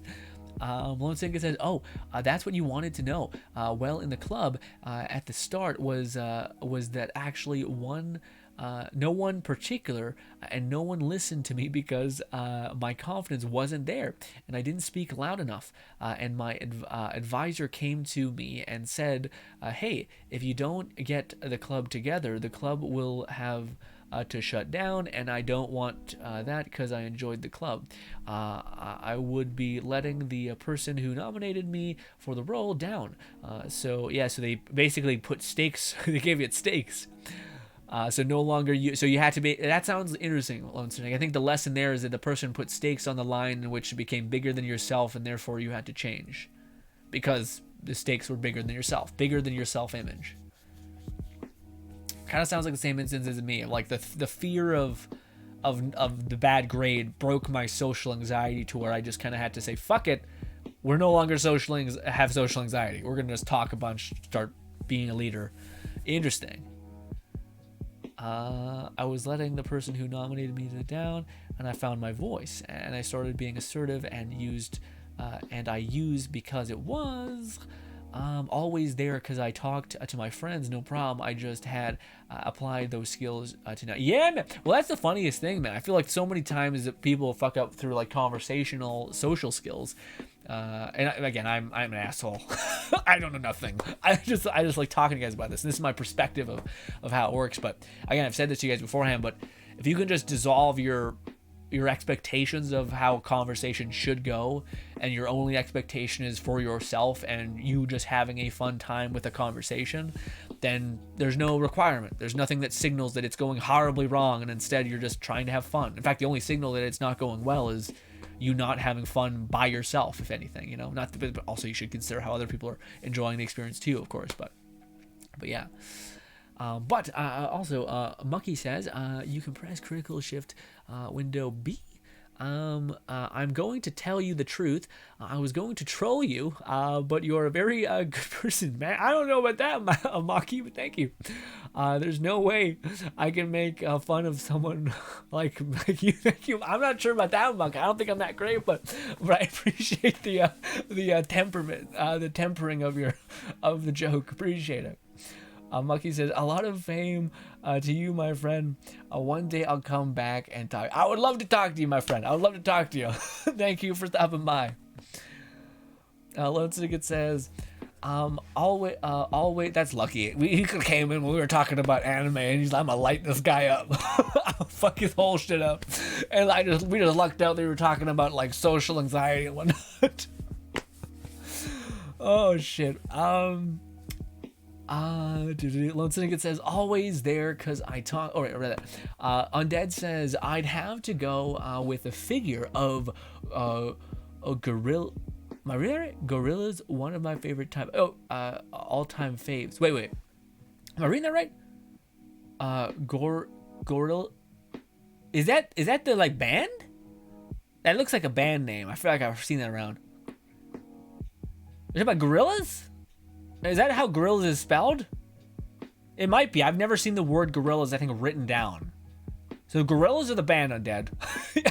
Everyone says yes, and I'm like, I've asked two things. I said yes to the band. Gotcha. Yeah, the band that looks like a bunch of people who are like withering, right? like look like zombies. Yeah. They got an interesting sound, man. I feel like they're one of the bands where, for me, I love some of their songs, and other songs it's too much. Yeah, there's such a spectrum that they feel like sometimes they fucking hit, and other times I'm like, this is a lot. There's a lot of sound happening. But no, they're regardless of if you like their music, they got some iconic design characters. They all look like kind of like they look almost like, what's that goddamn it's like a weird claymation looking thing with like buttons for eyes. Caroline looks like kind of like a Caroline, like Uncanny Valley, like sunken eyes and shit. Yeah, give me them. Ooh, Beastie says, I'm a mix of both. I love FromSoft games because of the mix of challenge as well as content. Even after beating the game multiple times, there's still different ways to run through the game, and more things to learn, with more places to explore and new nooks and crannies to find. And you wouldn't think to look at. Yeah. All that makes sense. So a little bit both. I'm just wondering what one you would rather have. So if you'd rather have challenge, or if you'd like, especially in this PvP sense, would you rather have challenge, which is like in Let It Die, would you rather have like a challenging, like, because to me, I feel like within the circumstance, if they were to like take away the Kamas and they were to put like a bunch of haters and they were to keep, if they gave like the AI variability to where like they started to like be really clever about how they could beat you, then I don't know. I feel like at that point it would be weird. Like, because again, like the how you would give challenge to Let It Die again would be, of course, I'm sure people just are frustrated with the Kamas. So if you took that away, and then you increase the like AI's cleverness and like strategy, like if they were able to know the weapon's specific gap in the time, would you like that? Because what happens if like there's like you're like playing 5D chess essentially, or like you're playing chess and they're playing some sort of crazy algorithm, I'm gonna beat it kind of thing? Maybe. I feel like, yeah. I'm just curious of what would be better. If would we want more challenge? I oftentimes think that challenge is not what most people like find themselves actually enjoying. It's what challenge gives them because of what it restricts, essentially. I don't think it's challenge itself. I think it's the feeling of learning. It's the feeling of improving. It's the feeling of having earned something. But I wonder if I feel like there's a certain barometer where that is that, but there's also a reason why most FromSoft games are pretty big. Like they have a lot of things to do. They have a lot of replayable value, like you say. So I feel like even FromSoft knows that there seems to be a limit on challenge, and even if maybe they temper that limit by giving you exploration and things like that, which have kind of always been in the Souls games. You know, you go off the beaten path, you get like a soul or something. But yeah. Lone Syndicate says, and that's what you meant. Oh, right, I read that. Sorry, I scrolled up too much. Oh wait, no. That was not. Never mind. That's what you meant by that. And sorry, if he could have a figure, but overall, the answer your actual question. You basically the right question. If I could have a figure of any waifu, no price. To worry about, it would be a life-size. I knew it. Life-size figurine of Arachnid. Golly, is it like steel? Because that's kind of epic. That's like taking fucking a picture on this giant Arachnid person's back and like yeah. Dude, holy shit, dude. Imagine the crazy, uncanny, like fucking weird idea that we live in a world where monster muse, weird like arachnid people and snake people exist, and you're out there like living your best life, like taking some sort of sexy photo with your missus on her back, on her giant puffy. I don't know, man. That one's. Is it a person? It has to be a personality thing, right, Lone Snake? Because I don't know if that makes sense biologically in the mind of like this shell-like. I guess maybe you look at it like a car. I guess like this chitin, essentially like this armored flesh or something. But I don't know. To me, I'm just like it feel like it would be. I don't know what's happening mentally. I feel like it has to be like a personality thing, in order for this to be like that. Although I do think you're getting a lot of bang for your buck. That'll be a complicated ass figurine to get. So yes. No questions asked. Oh yeah, I didn't finish the question by the way. No questions asked. I would get the Arachnid. She was the first waifu who made the first big impression. If that's what you would mean, yes. No, me, she was kind, playful, willing to help other people. She cared about when the time came for it, and well thought of. Actually, yeah, I didn't even think about that. I guess to me, Lone Syndicate, I don't think she got enough screen. We talked about this. I don't think in Monster Muse she got enough screen time to actually. I guess you could infer a lot of that, though. I guess that's true. But to me, I never felt like she had enough screen time in order for me to pick up all that stuff. You know, I feel like the only one that I have like actual like an understanding of is Snake. A snake meme. BC says that's why I love. That's why I love. I don't know. Did I? No, this is a new comment. I'm sorry. I'm sorry. Every comment is similar because what we're talking about. I'm getting a little lost. That's why I like Elden Ring so much, even though it's the same moveset for weapons and things like that. Still more gods to be beaten. New secrets. Oh no, we read this. Yeah, sorry. It was something. Fluff says, where there's a furry, there's a way. What do you mean? What is it referring to? Is it referring to like a world where there's... Oh no, you're meaning to like a statue? Like, is this possible to make this arachnid thing? Okay. Question for the whole chat, okay? Say we lived in a world where freakish, cute monster people existed, all right? What is the extent of monster? And we're not doing the furry barometer of actually becoming a furry dog animal. No, we're doing to the extent in which you like a part of that person. Like, what if the most gorgeous woman or man, whomever you're attracted to, is absolutely juiced? Look, like what I mean by that is like they're like your ideal person. They love you to bits. They cherish you. They look great. They look sexy to you. They look wholesome and cute and whatever. All these things, but they have a gorilla arm. Would you still be into it? Hit me. Hit me with it. It is a sufficient size, but it is a yeah. Yes. It's just a hairy ass arm. Also has like the weird wrinkle things with the hand. And yeah. I feel like most people, we'll see. I'm not gonna stack the deck, but I feel like most people, you dirty fuckers. Yeah. I feel like I might know what the response might be. I've never asked this question and not had someone be like, you know what? No. No. Stop it. Beastie says, for me, it's the challenge not. Oh, I lost it. For me, it's the challenge, not like one hit halves your health kind of thing. Challenge, but smarter, more agile AI. And wouldn't just walk towards me menacingly. And even though I may take them away to kill me, or I may take them a time to kill me, I'd have to find other ways than just spamming attacks and staggering them over. Yeah, that makes sense. I like that idea actually a lot. Beastie. I wonder why most people don't do that. So instead of like having this like menacing slow AI thing, instead it was just did lower damage but with faster attacks, or like more agile attacks that you had to prepare for. Interesting. Because that's something I really feel like in Deathverse, Beastie. I'm not sure if you picked it up too, or if you, I don't know, I'm not sure if you played. I think you played. When you were, when in Deathverse, it seemed like one of the things that I missed so much from Let It Die is the fact that like your movement was almost unhindered at all. Whereas now it feels like your movement is like, you're very much on rails. Like if you attack, which always was the case, you were like attacking, but like at least you could sprint around, you could make like super minute adjustments really quickly. Whereas now it feels like there's like a little bit of lag, like there's a little bit of like pull.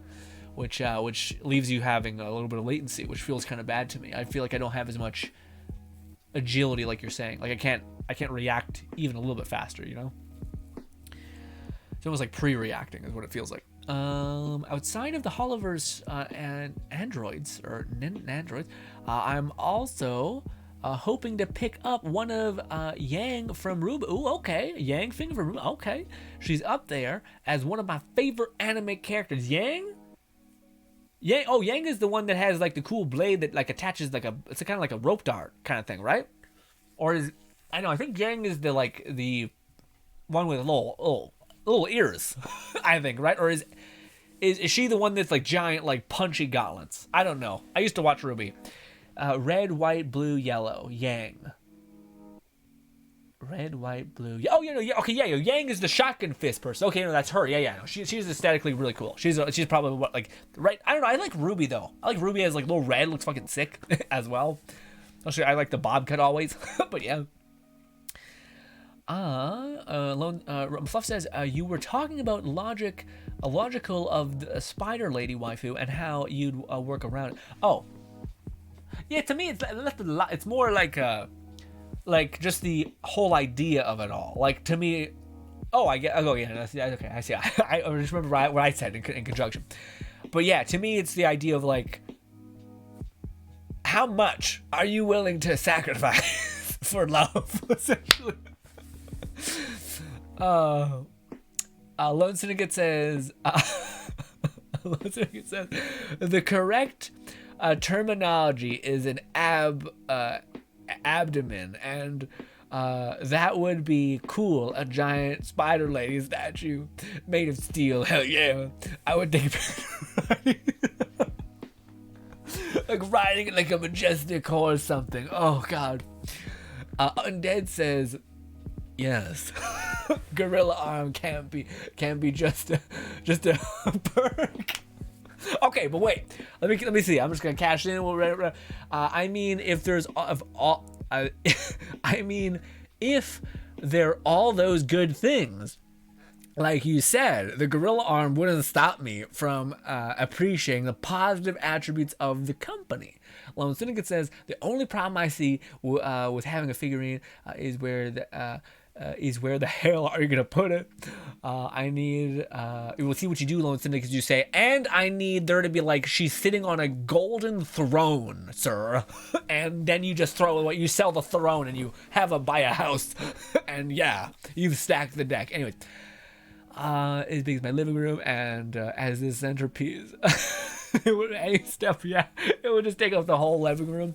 This giant arachne. Your parents come over to like talk to you, and they're like, "What?" Or like your grandparents, your friends come over, your girlfriend's like, "What is happening? Why is what? Stop it." Yang is the blonde. Yes, Shotgun Gauntlet is Ruby. It makes sense, and you prefer Ruby. It makes sense for being your preference. GRINN. Oh yeah. The short hair thing. BC says. I'm not sure the short thing. The short thing does nothing. But BC says Twitch hates me today. 90% of the stream has just been loading screens. Oh, I'm so sorry. Fluff says, but I've recently been playing Blaze Blue cross tag and includes Team Ruby. I enjoy having her and Nagato from Persona 4 on my team. Nice. That's cool ones, collaborations. What is good, young boy? I'm gonna call you young. No, wait, your boy. What's good, your boy? Sorry, I'm blind.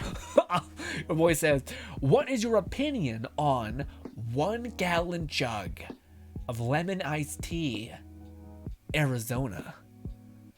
I don't know about a 1 gallon jug. That seems like America things. I like Arizona though. Arizona. I don't. As much as I like lemon ice, lemonade, like kind of iced Arizona lemonade stuff. I love the just classic Arizona iced tea. What are you guys? Are you guys a lemonade person or like an iced tea person? You gotta pick. I know like everyone's everywhere. Like, you'll drink it, but I feel like nothing's fresher than iced tea. You know what I mean? Lemonade kind of hits me like, ooh, this is a lot. This is a whole ass feeling. You know, I just want like some company. I don't want to be like talked at. You know, it's just a feeling I have.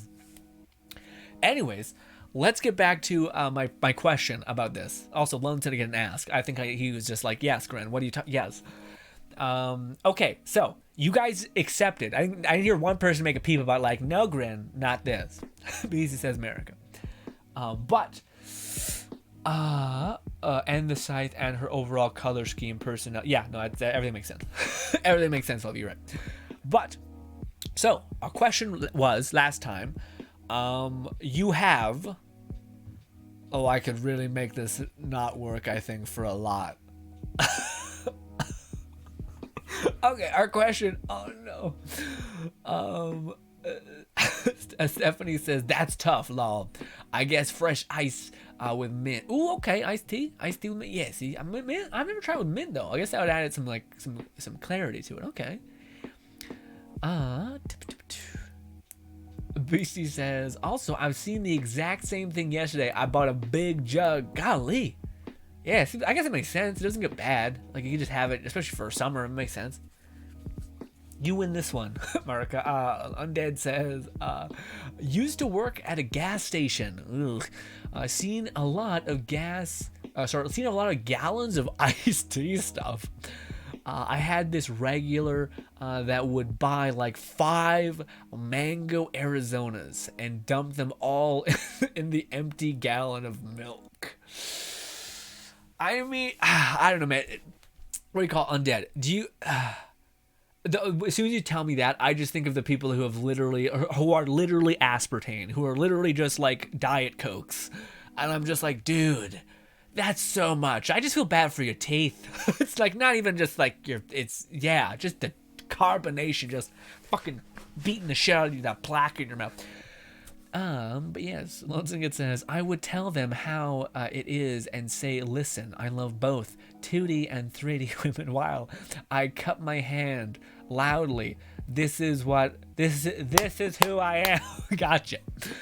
I like the mix of lemonade and green tea.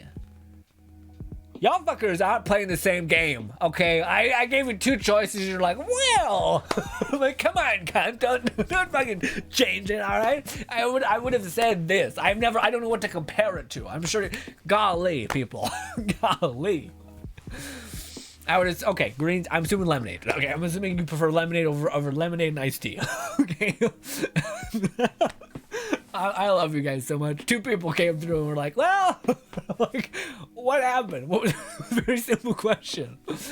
Again, I hope that doesn't dissuade anyone from talking to me about whatever they want I talk about. And Dad says yes. He would use a funnel and everything to fill it, like right there. That's kind of weird.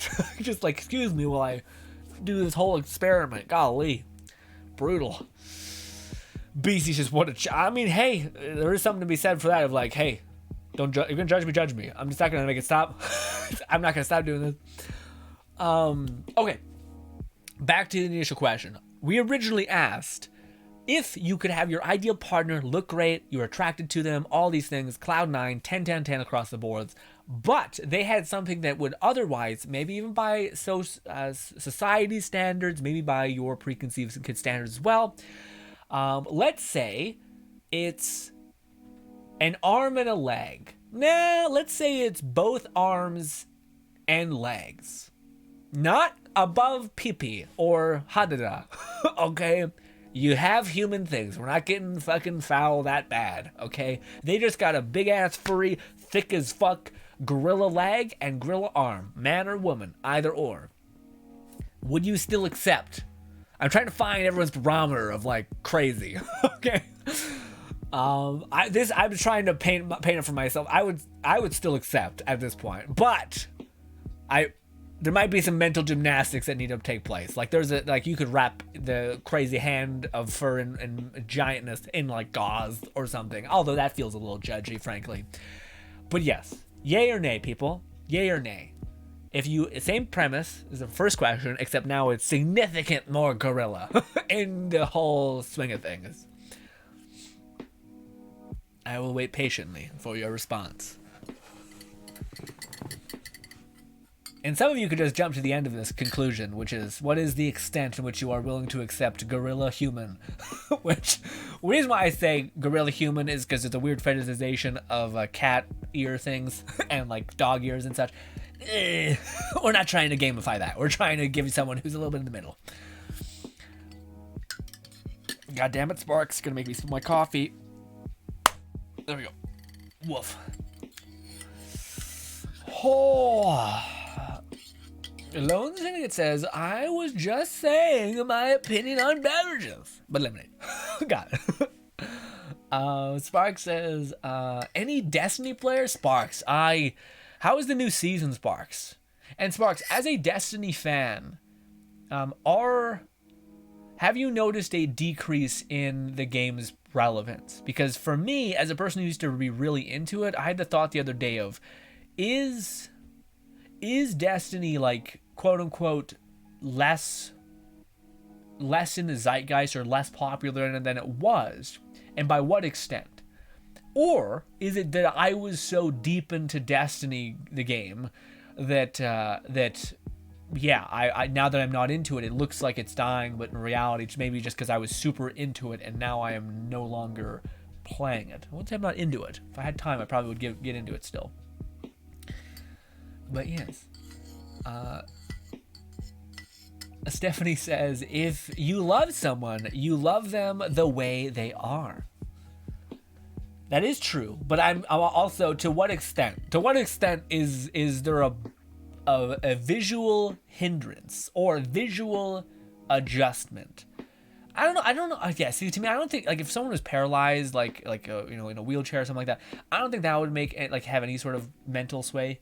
Etc. I don't think if someone was blind, I don't think that it's like, to me, it's when you have a huge, like, again, if there was like a whole, I guess I did stack the deck by saying you already love them and are attracted by them, but my idea is basically, people like used to laugh at this idea of like cat girl thing and being like weird, or furry thing, like a dog person, half mostly human, but like dog ears or something.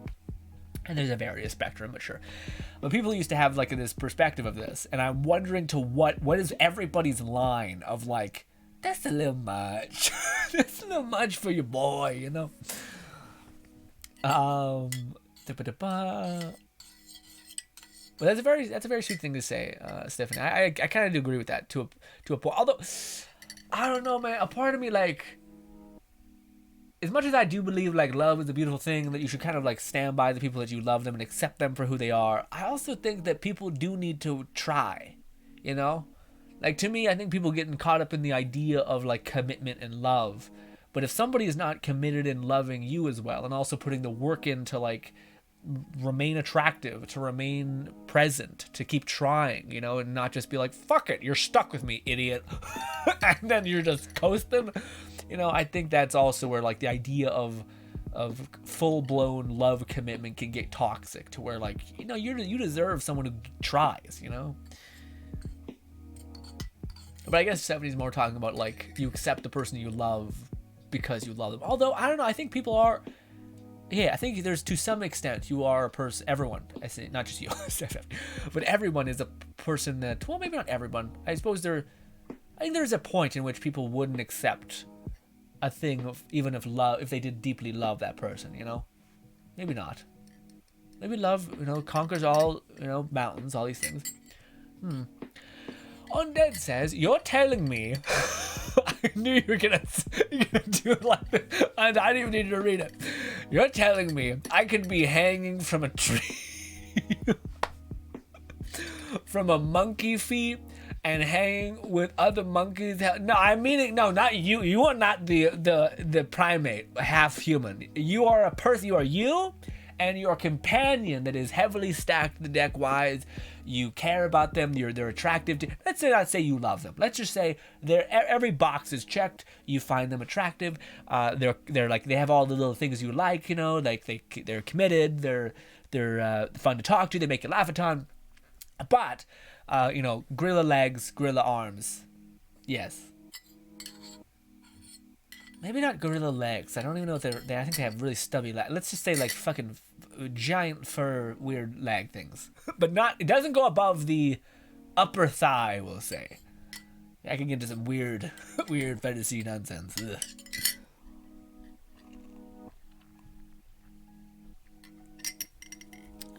BC never change. BC says, easy.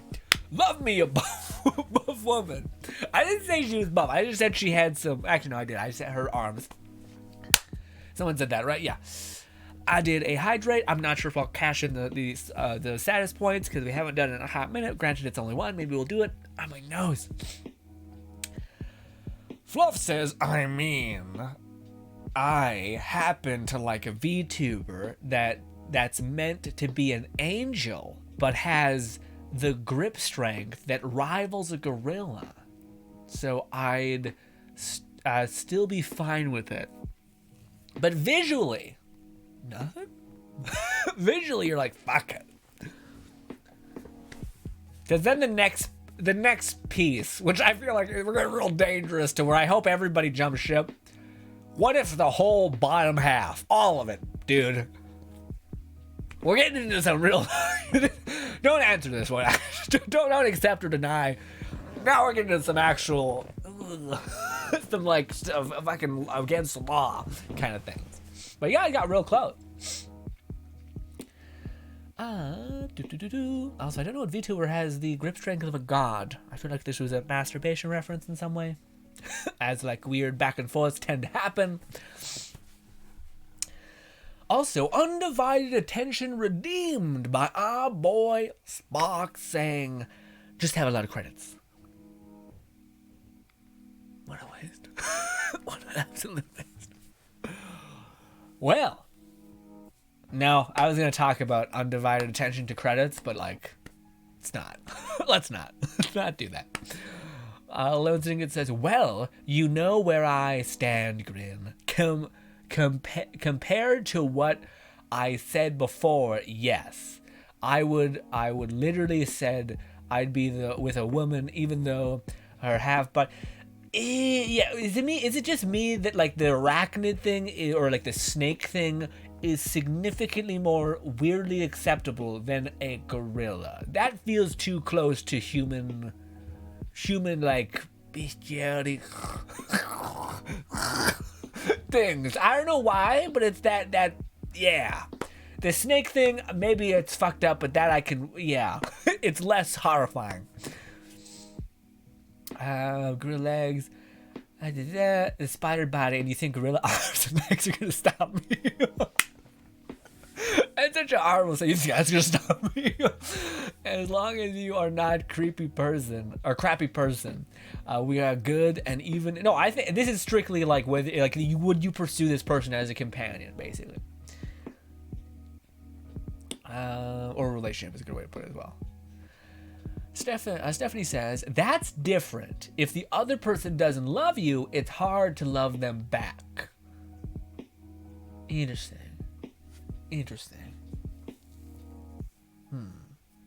I wonder what that's tied to. What was that tied to? The statement of like when someone doesn't try? Maybe. Maybe. Undead says, I know she's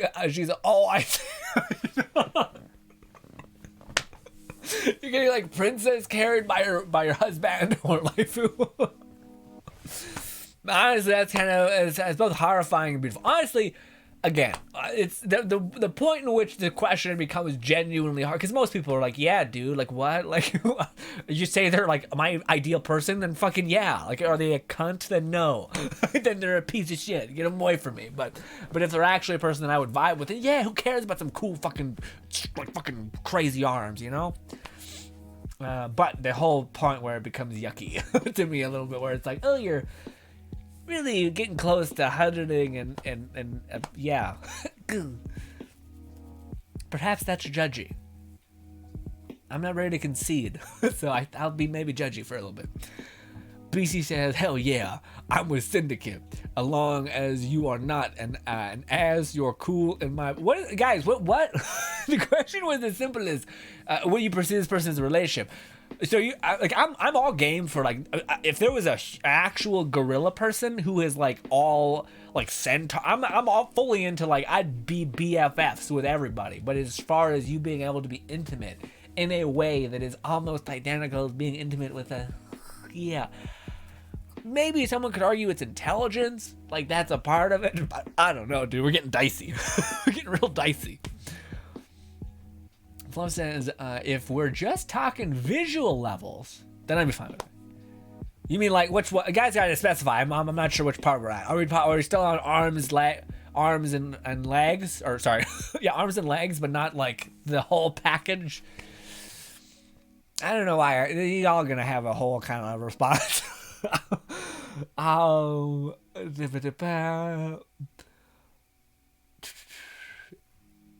So the gorilla equivalent of a centaur, is that what that is? Stephanie says, agree with Beastie and Syndicate. Beastie and Syndicate say, BC says, hell yeah, with Syndicate, along with not having an as you're cool in my... Yeah, guys, it's not about the fucking, like, whether you be... I'd be BFFs with everybody. I'm just talking about as you pursue them in a relationship way. Y'all saying yes, even with giblets? That's getting a little, like, too much. I can't, maybe there's a... I don't know if we want to have this discussion about, like, well, it has a consciousness, and that's what makes the other one weird. And I'm like, is it? Is that the only reason? Maybe it's like consent. I don't know. See, we're in deep water. Bottom half, a gorilla won't be that strange. They can rebel against pants. Most wouldn't notice. I don't know about that.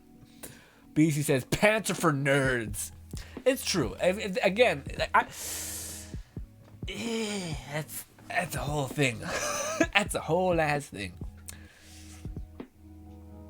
Stephanie says, as long as it's not Black Widow, will you be... Yeah, I don't know. To me, that's less weird. I think it's just when it's like, when it's far enough away from something that I can associate so close to what is kind of human, then I'm like, that's foreign enough to where my brain doesn't say like, no. No. Fluff says, my favorite type of monster girl is a were-sheep. So somewhere with a big hairy arm or a bottom half of an animal, it'll be down to being their friend and seeing where it goes. Okay, so you're like, hey, yes to both. Interesting. Yeah, it's to me. I'm kind of I'm lost in my own question a little bit, because for me, I thought it would be a pretty like for me. I'm fully in the camp of like, what do you call it? To a point, who cares? You know, as long as they're fun people and it's all weird and fine, it's fine. But that's if there was, yeah. I think I picked a bad example with the whole monkey bit of business, gorilla. Sorry. Because that leaves that one seems like that was no good.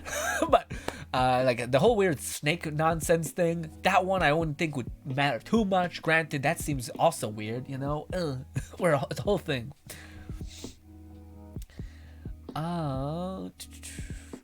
Stephanie says yes if they're not trying. So if they're not trying, yeah, that's not it. Yeah, okay, gotcha. So you determine love to also be like the act of trying. Gotcha. So it's not just like, I love you and I feel so much strong emotions for you. It's actions as well. Love it. I feel like it's healthy. Fluff says, you assume I am able to be intimate with normal human beings. I said that before. You mentioned the lower half. Oh, you did. You want both. You want all over. Gotcha.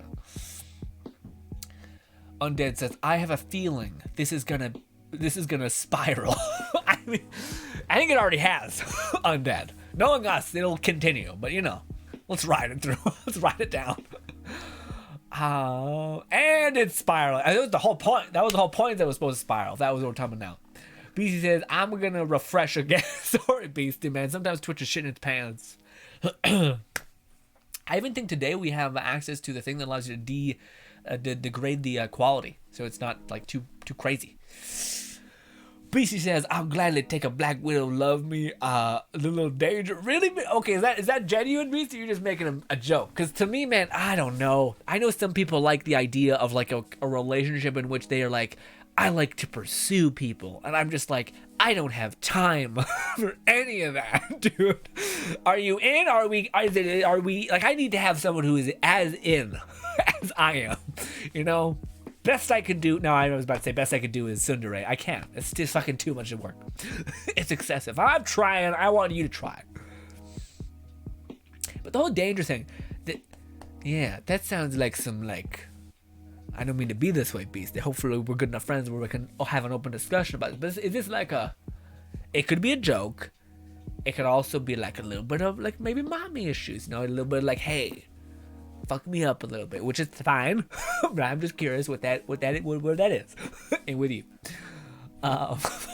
Says, you're asking us if we know someone that had a romantic interest in us when they have an unconventional appearance. If they're a jerk, it doesn't matter what they look like. If they're kind and they're pleasant to be around, it also doesn't matter. Interesting. Yeah, part of me believes. So what you're saying, Fluff, is it seems like you're like not the visual aspect of a person is entirely irrelevant to your basis of attraction. Because that's what seems like the question. Because the whole point of the question to me was what point does a visual thing that a person possesses contribute in any way to romantic interest specifically, not friendship. I think you can vibe with anybody, even if you think like if you had a friend with face tattoos, I'd be like, I don't get it, but you know, he's a good guy, he's fun to hang around with, he's a good person, he cares for me, etc. But as far as someone being able to be like get excited around a person, that I think is a relevant thing. But maybe all y'all are just in the camp of like, no, they could look like anything, and I would still be revving to go. Because that's kind of the underlying sentiment. You can be friends with anybody, but it's whether you can be excitable by that person's unique traits. Or even just find the other traits to be excitable, I guess. Which, that's why I kind of said I didn't stack the deck enough, because granted, like, yeah, the whole example is you could hide things, etc. We're back to Android 18. What happened? What happened? Sparks says, gotta go. Have a good stream. Thanks for stopping by, Sparks. Lone Siggett says, I love our hangout streams for the moments. I love these streams too. They're some of my favorite. I can't even believe it's 7:13, dude. I joined this stream. It always happens, man. A part of me thinks I should just go into every stream ready to be like, maybe we shouldn't stream today because I'm so tired. Because it always happens when I'm like the most tired. Maybe it's because I just completely let go of everything. I'm just like, if we just smash our face against a wall, it happens. If we put our foot in our mouth, it's whatever. I like throw away all possible outcomes and then we just kind of hang out and it works out. But when I was starting to stream, I don't think I mentioned it, but I was like really tired to the point where I was like, I'm ready to walk away. And it's funny because sometimes there's streams like the Let It Die stream to me took it out of me. I don't know if it's just because it was a new game. It's because I was criticizing myself in my head of like, damn it, I'm playing like shit because the PvP game. So yeah, I wonder if there's something to that. Maybe I need to like just completely let go more. I don't know.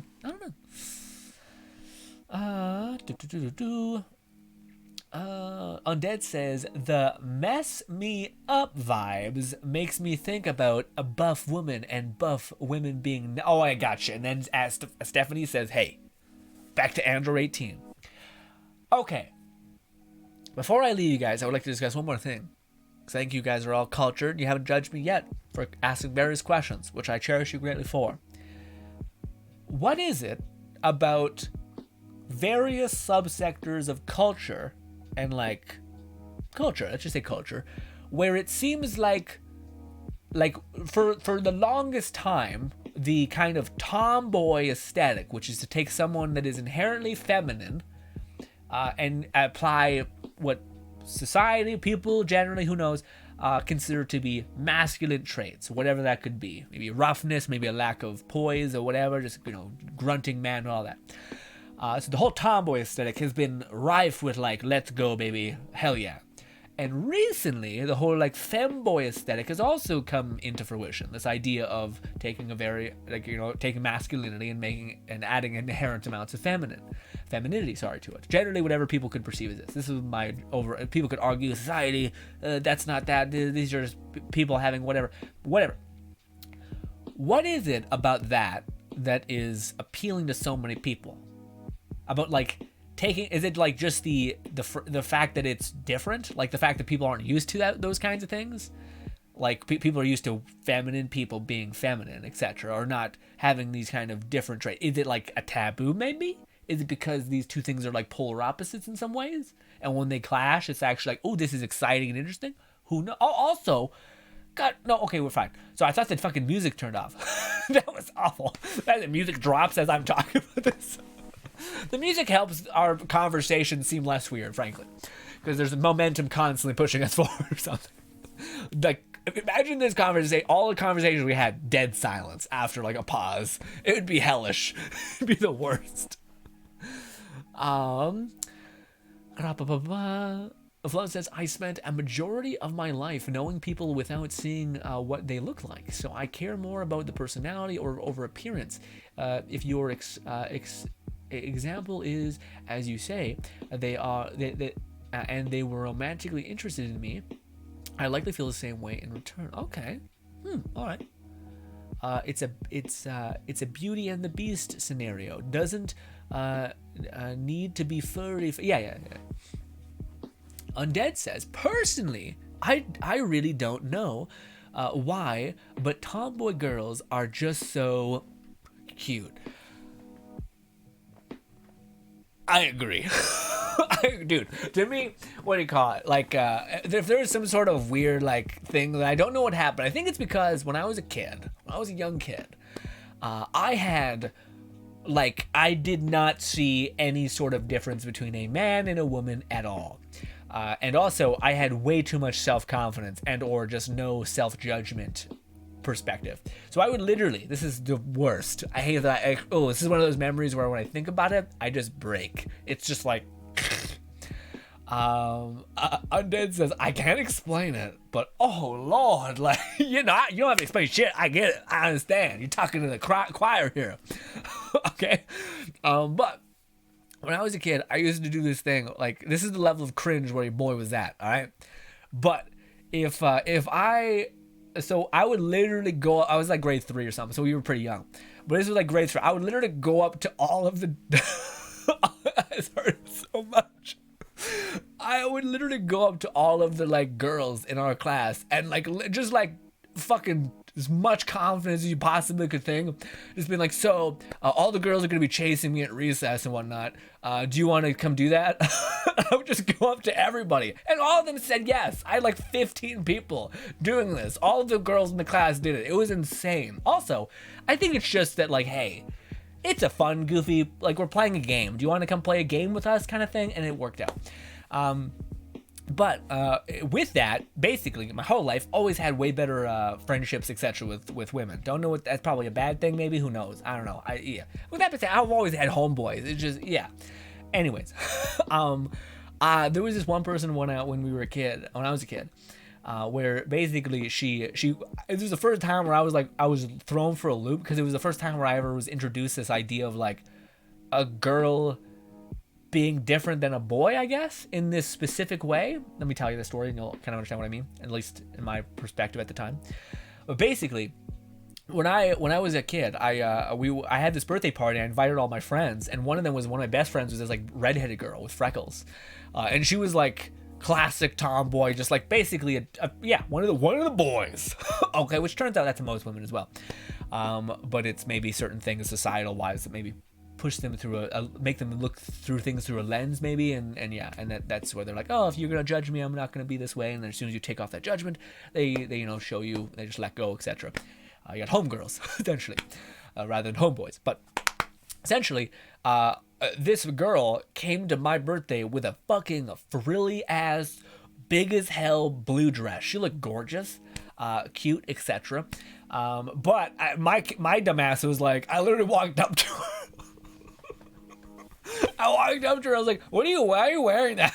What's happening? And it wasn't in like a mean way. It was just in like we're going to be like playing, like running all over the place. Why are you wearing this huge dress? And in hindsight, I was like, oh, she was trying to look cute or feminine or something like that. Or she just liked it. And I was like, I hate myself looking back on it. It's just like, but again, I had no perspective of that. But anyways, because of that was where like the thing switched in my head, where I was like, oh, this is what a woman is. But also, I like the idea of a person being like my like, I don't have to hold back. I could just be me without like worrying of certain social whatever kind of norms. You know what I mean? Like, I don't have to be masculine. I don't have to be like, sensitive. I could just be me because she's one of the boys. And I guess I associate like dudes with this person of like this kind of non-judgment of masculinity. Because when someone is themselves also masculine, I don't feel like you need to be that. Does that make any sense? I don't know. Like you say, Zombie, maybe this doesn't make any sense. Maybe this is just one of those things where like, you know what? Cute. Cute, awesome, interesting, all that. BC says facts. Lozega says, I'm not sure, Grin, but if you had to guess, in the fact, like Undead said, cute. I don't know if it's cute. I don't necessarily get the cute feeling. I get like the feeling of when I see like the whole tomboy, it's like I don't have the feeling of like that's cute, because it almost seems like there's contrast there. I get the feeling of like not having to hold back. If that makes any sense. Yeah. I don't know if there's something to that as well, of like, for me, when I see a woman, maybe that I feel like there's a certain things that I have to like slowly unravel. I can't just be like, fucking here it is. You know what I mean? I'm not sure that makes sense, or if that is even valid, or like, a right thing to think. But that's when I think of it, like the whole tomboy cute aesthetic thing. I don't necessarily think cute. I think of like freeing, almost like this person I can just vibe with. I can just like, either gonna be my friend, or I can like joke about anything and like just go. I'm not. They don't. I can. Maybe that's why also is that like the tomboyish thing kind of also comes with this like.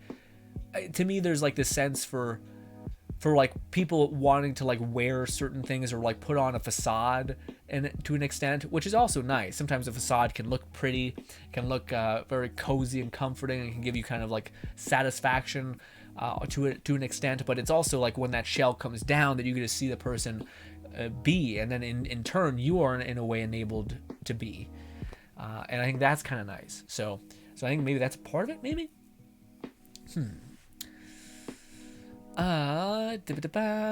Fluff says, I learned a bit more. I lean a bit more towards a nerdy girl with glasses trope, as it was my middle school crush. That may be all of it, honestly. Although, yeah, no, that might be all of it. Because my two affinities, the ones where I definitely find that like I can't put my finger on it, but this is where like I could lean towards like a visual element besides like short hair and glasses, etc. But also like for me, the one that's above all that stuff is like, it sounds weird, but like oddity, like strangeness or weirdness. Like a person that's comfortable being weird and strange is also like, I think above all of those visual pulls for me, which is, I don't know what that is. I don't know why. Like something about my brain says this is fun. This is like, maybe it's that feeling of like I don't like when people hold back. I guess maybe is a part of it, but the two ways I deviate Fluff is that one, like the whole tomboy trope aesthetic kind of thing. Not even just aesthetic. It's like literally like the person, the individual's kind of a personality, and to some extent too of like, not just like denying femininity, but not being like restricted by it, I guess maybe. But anyways, the other one is the goth aesthetic, which that one makes complete sense. There was this girl named Lisa in my goddamn art class, dude. She was exceedingly kind to me. And I did nothing, but she was so fucking beautiful also, you know, like what? Crazy. BC says GRINN was just a mini chat. Well, I don't know if it was chat. I just had no conception of like gender boundaries or anything like that, you know? Like I would went up to them the same way I would ask like my buds, my dude friends, like, hey, we're gonna play this game, tag or something, except, yeah. Yeah. Fluff says, and way back in elementary school, I was oddly popular with a lot of the girls in my class. And frankly, I don't know why. Dude, I feel like the same way. I don't know why I've always had female friends. Maybe it's because I'm just like not intimidating. I don't know, maybe. Stefan says, or I keep saying Stephanie, or Steph. I've said Stefan for such a long time. Forgive me, Stephanie. It's gonna take some time to whittle this marble out of my head. Stephanie says, I feel like parts of society have gotten more accepting, so people who are out of the mold are more accepted. Back in the day, they'd try to change girls like that and make them more feminine. And feminine boys to their boys got their butt kicked. Yeah, because males felt females were something to be owned and looked down on, and more too much to. Yeah, no, that's true. Yeah, I do think there's a sense of like I don't know, man, it's so hard to kind of talk about for me, but like. Because I feel like I can maybe step on people's toes, but like I'm very happy with the fact that so many people are more comfortable being them. Like I was always a fan of like the hippie era of like love, free love, just like fucking who cares? As long as something's not affecting you or like taking away your kind of ability to exist yourself, then just, you know, let people be. But also to me I also find that like it sounds, I don't mean to, yeah, like there's some people that I think are like, it's unfortunate because I think there are people who are kind of shitty and like rude, but because they are, you know, in any sort of kind of environment, they almost feel like they are above criticism, which I don't like. You know, like as much as I'm all for people being whomever they kind of want to be, as long as you're not hurting anybody, fucking go buck wild. You know, I've always said this example, but like you could go fuck a tree and marry a tree. I don't give a fuck. This is all, yeah. But to me, when people start saying like you are phobic in a way, that's where I start to kind of be like, well, people can like not understand something and just say, well, I don't know what that's about, but I'm just gonna be on my merry way. And then I kind of feel like sometimes when people are like say that, oh well, just because you don't acknowledge all of the pain and suffering that I go through, then you are innately hateful towards me. That to where I start to say, I mean, I don't think it's on everybody to know like all of the trauma that I experienced when I was getting bullied, you know. But I also understand the fact that people people want to be seen, you know. And but to me, I always go back to the idea of like validation and self-esteem should come from you. If you try to enable that onto the world, I find you will be left feeling hollow. Or what happens if no one abides by that? What happens if you can never find someone that acknowledges or sees you? Well, the one person that you'll always have to see was you. But also I understand the pain that comes from the loneliness of people not being able to have that. So to me, that's why I say it's like kind of feels like a complicated question about like people being able to be themselves as well as, kind of, there's people could just summarize it as like there's always going to be shitty bastards in like a group, and you shouldn't throw the baby out with the bathwater. So yeah. Fluff says pretty much until high school, it was overpopulated, and I couldn't get much consistency of my classmates for years. Oh, I see, gotcha. So just there's more girls in your class, gotcha. A lot of female classmates were eager to sign my yearbook. It was nice. I wish it had been easier to stay in touch back then. Social media didn't really exist back then. Yeah. Well, frankly, man, even with social media existing, I don't know many people who stay in touch with any of their high school friends. I know most people can handle 2, and that's like still you're not talking to each other for like 5 months on end. With like certain respects of like people who like make a point to like certain friend groups have always had like the idea of like we always meet up every Friday forever, like that's kind of a good like mental pattern for most people to like make an effort to hang out.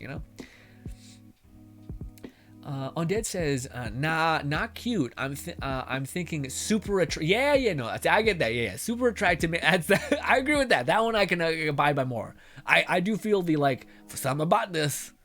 It's attractive. for something lights up in my head where I'm like, yes, this.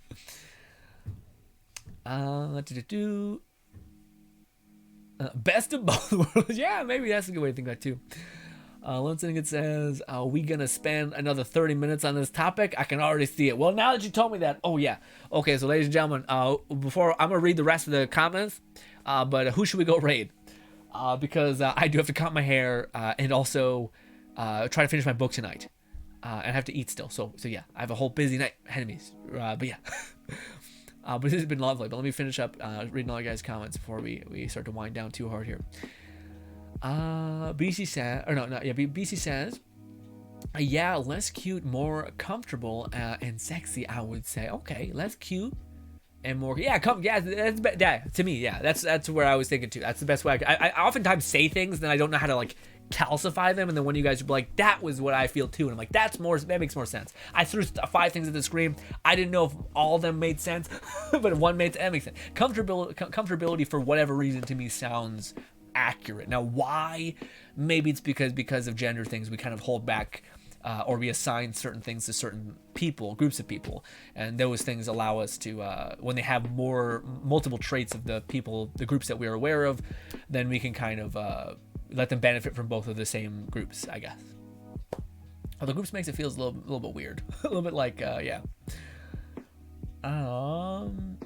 Undead says agree. I was waiting for a goth to become part of the time. yeah, man, that's another one. That got everybody. You can't tell me that like but also I feel like hear me out. I feel like the goth, goddamn you, Undead, I'm trying to wind down. But I feel like the goth aesthetic also in some ways, for me at least, has become the tomboy aesthetic in a certain way. Because like the girl Lisa in our art class used to come looking like crazy. She used to have also there's some the only makeup that I give a single shit about is eyeshadow. That's how fucking bad this person fucked me up. Okay, everything else is irrelevant to me. Just eyeshadow, huge. Anyways, but I feel like with Lisa, she what do you call it? She come in with like looking like kind of cute with certain things, etc. But she'd sometimes come in with like a rock band T-shirt, like an oversized rock band T-shirt, and like jeans she wore 2 days in a row or something like that. And that's a little bit of the tomboy aesthetic in with the goth aesthetic, and I'm like, I can't be helped. I can't be helped. You did this to me? God damn you. Fluff says, while I never was the sort during my class days, my established avatar seems to fit into the scene archetype. Okay, yeah, no, that makes sense. Yeah, that makes sense. Yeah, I feel like that those are people who I oftentimes see girls cultivate around. Given you are also good at like communication skills, which seems like you are. You definitely are, Fluff. I had a local friend that would visit often a long time ago, but after high school, my core friend group drifted, moved, etc. Yeah, man, that's story of every. I have not heard one person who's able to like really beat that back. With one exception of like I had 2 friends in high school, and now I kept up with those 2 friends, you know. But even still, it still falls into the category of like we talk to each other maybe like once every 4 months, you know, like it's yeah. Apart from the aforementioned friends, I surprised my crush. We've raided her a few times when she had been streaming. Wait, what? Who is it, Fluff? I won't say shit. But is she streaming now? Because we should go right. I want to see this lady. I don't want to say shit. I just want to see what happens. See who she is. Now what happens? Who she is. So your crush from high school is also a streamer. Fluff, who is she? All I want to know. I'm not gonna do anything. I'm not gonna. I just want to see who she is. I have this weird urge to see what she looks like or what her personality is. Okay. Send me everything. Sadly, no, she hasn't streamed. I don't care. I just want to. Does she have not a single past broadcast? This is decided myself that I want you guys to see. Okay, I have this thing in my head where like I unfortunately am the person who goes on Facebook some nights and like what's happening with that person because I'm going to sleep and I'm like, oh, that person was fun. What are they doing? They have kids or it's not good. And I'm like, oh. But this is something I have in my head. Undead says GRINN doing Twitch.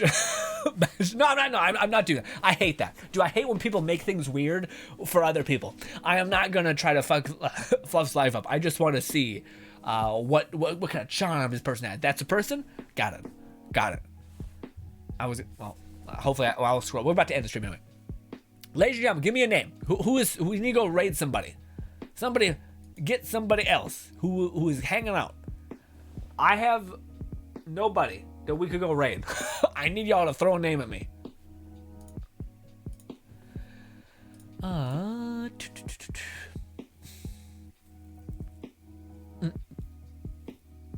think she has played Final Fantasy. Gotcha. Can't wait to see what's happening. B says, I know. I need to know too. Who Fluff Senpai crush it? Yeah. What's good, K Federation? K Federation says, I love Deathverse. It takes I now been reminded me of that earlier tower when I was just melee versus melee. Yeah, K Federation. I'm hoping that what did you? Oh, sorry, K Federation. We can't talk anymore. Talk to me hopefully on next time we stream, buddy. If you can catch me. But we have to wind down. I have a busy night, so I have to be a little bit rude here. Sorry. I'm late to the party, but yeah. Thank you so much for stopping by, K Federation. I have no one to suggest to raid. Does anybody have a person that we could go raid? Why does nobody stream on fucking Sundays? I guess because everyone has a day off. Thank you, Fluff. Ladies and gentlemen, you've been nothing but absolutely brilliant. Thank you so much for putting up with me. Also, for people who are watching this in past broadcast or our archive streams, hiya, thank you for putting up with me. Ladies and gentlemen, we're going to go raid this person that Fluff vouched for. You've been nothing shy of lovely. There is a video coming out relatively soon on the Brothers GRINN channel. It's going to be us messing around with a very, very underwhelming weapon, but a very cool necklace. So it kind of balances out. But ladies and gentlemen, you've been nothing shy of lovely. Thank you so much for, putting up with my bullshit for quite a high amount of time. And I hope I can see you again on Tuesday. Thank you kindly. And I forgot there's a little bit of downtime before there's like hey, we're sending a raid. Give me a 20 hours. Ladies and gentlemen, thank you. Why can't I open up the goddamn... There we go. Ladies and gentlemen, thank you so much for your time. Enjoy the rest of your night, and goodbye, my friends.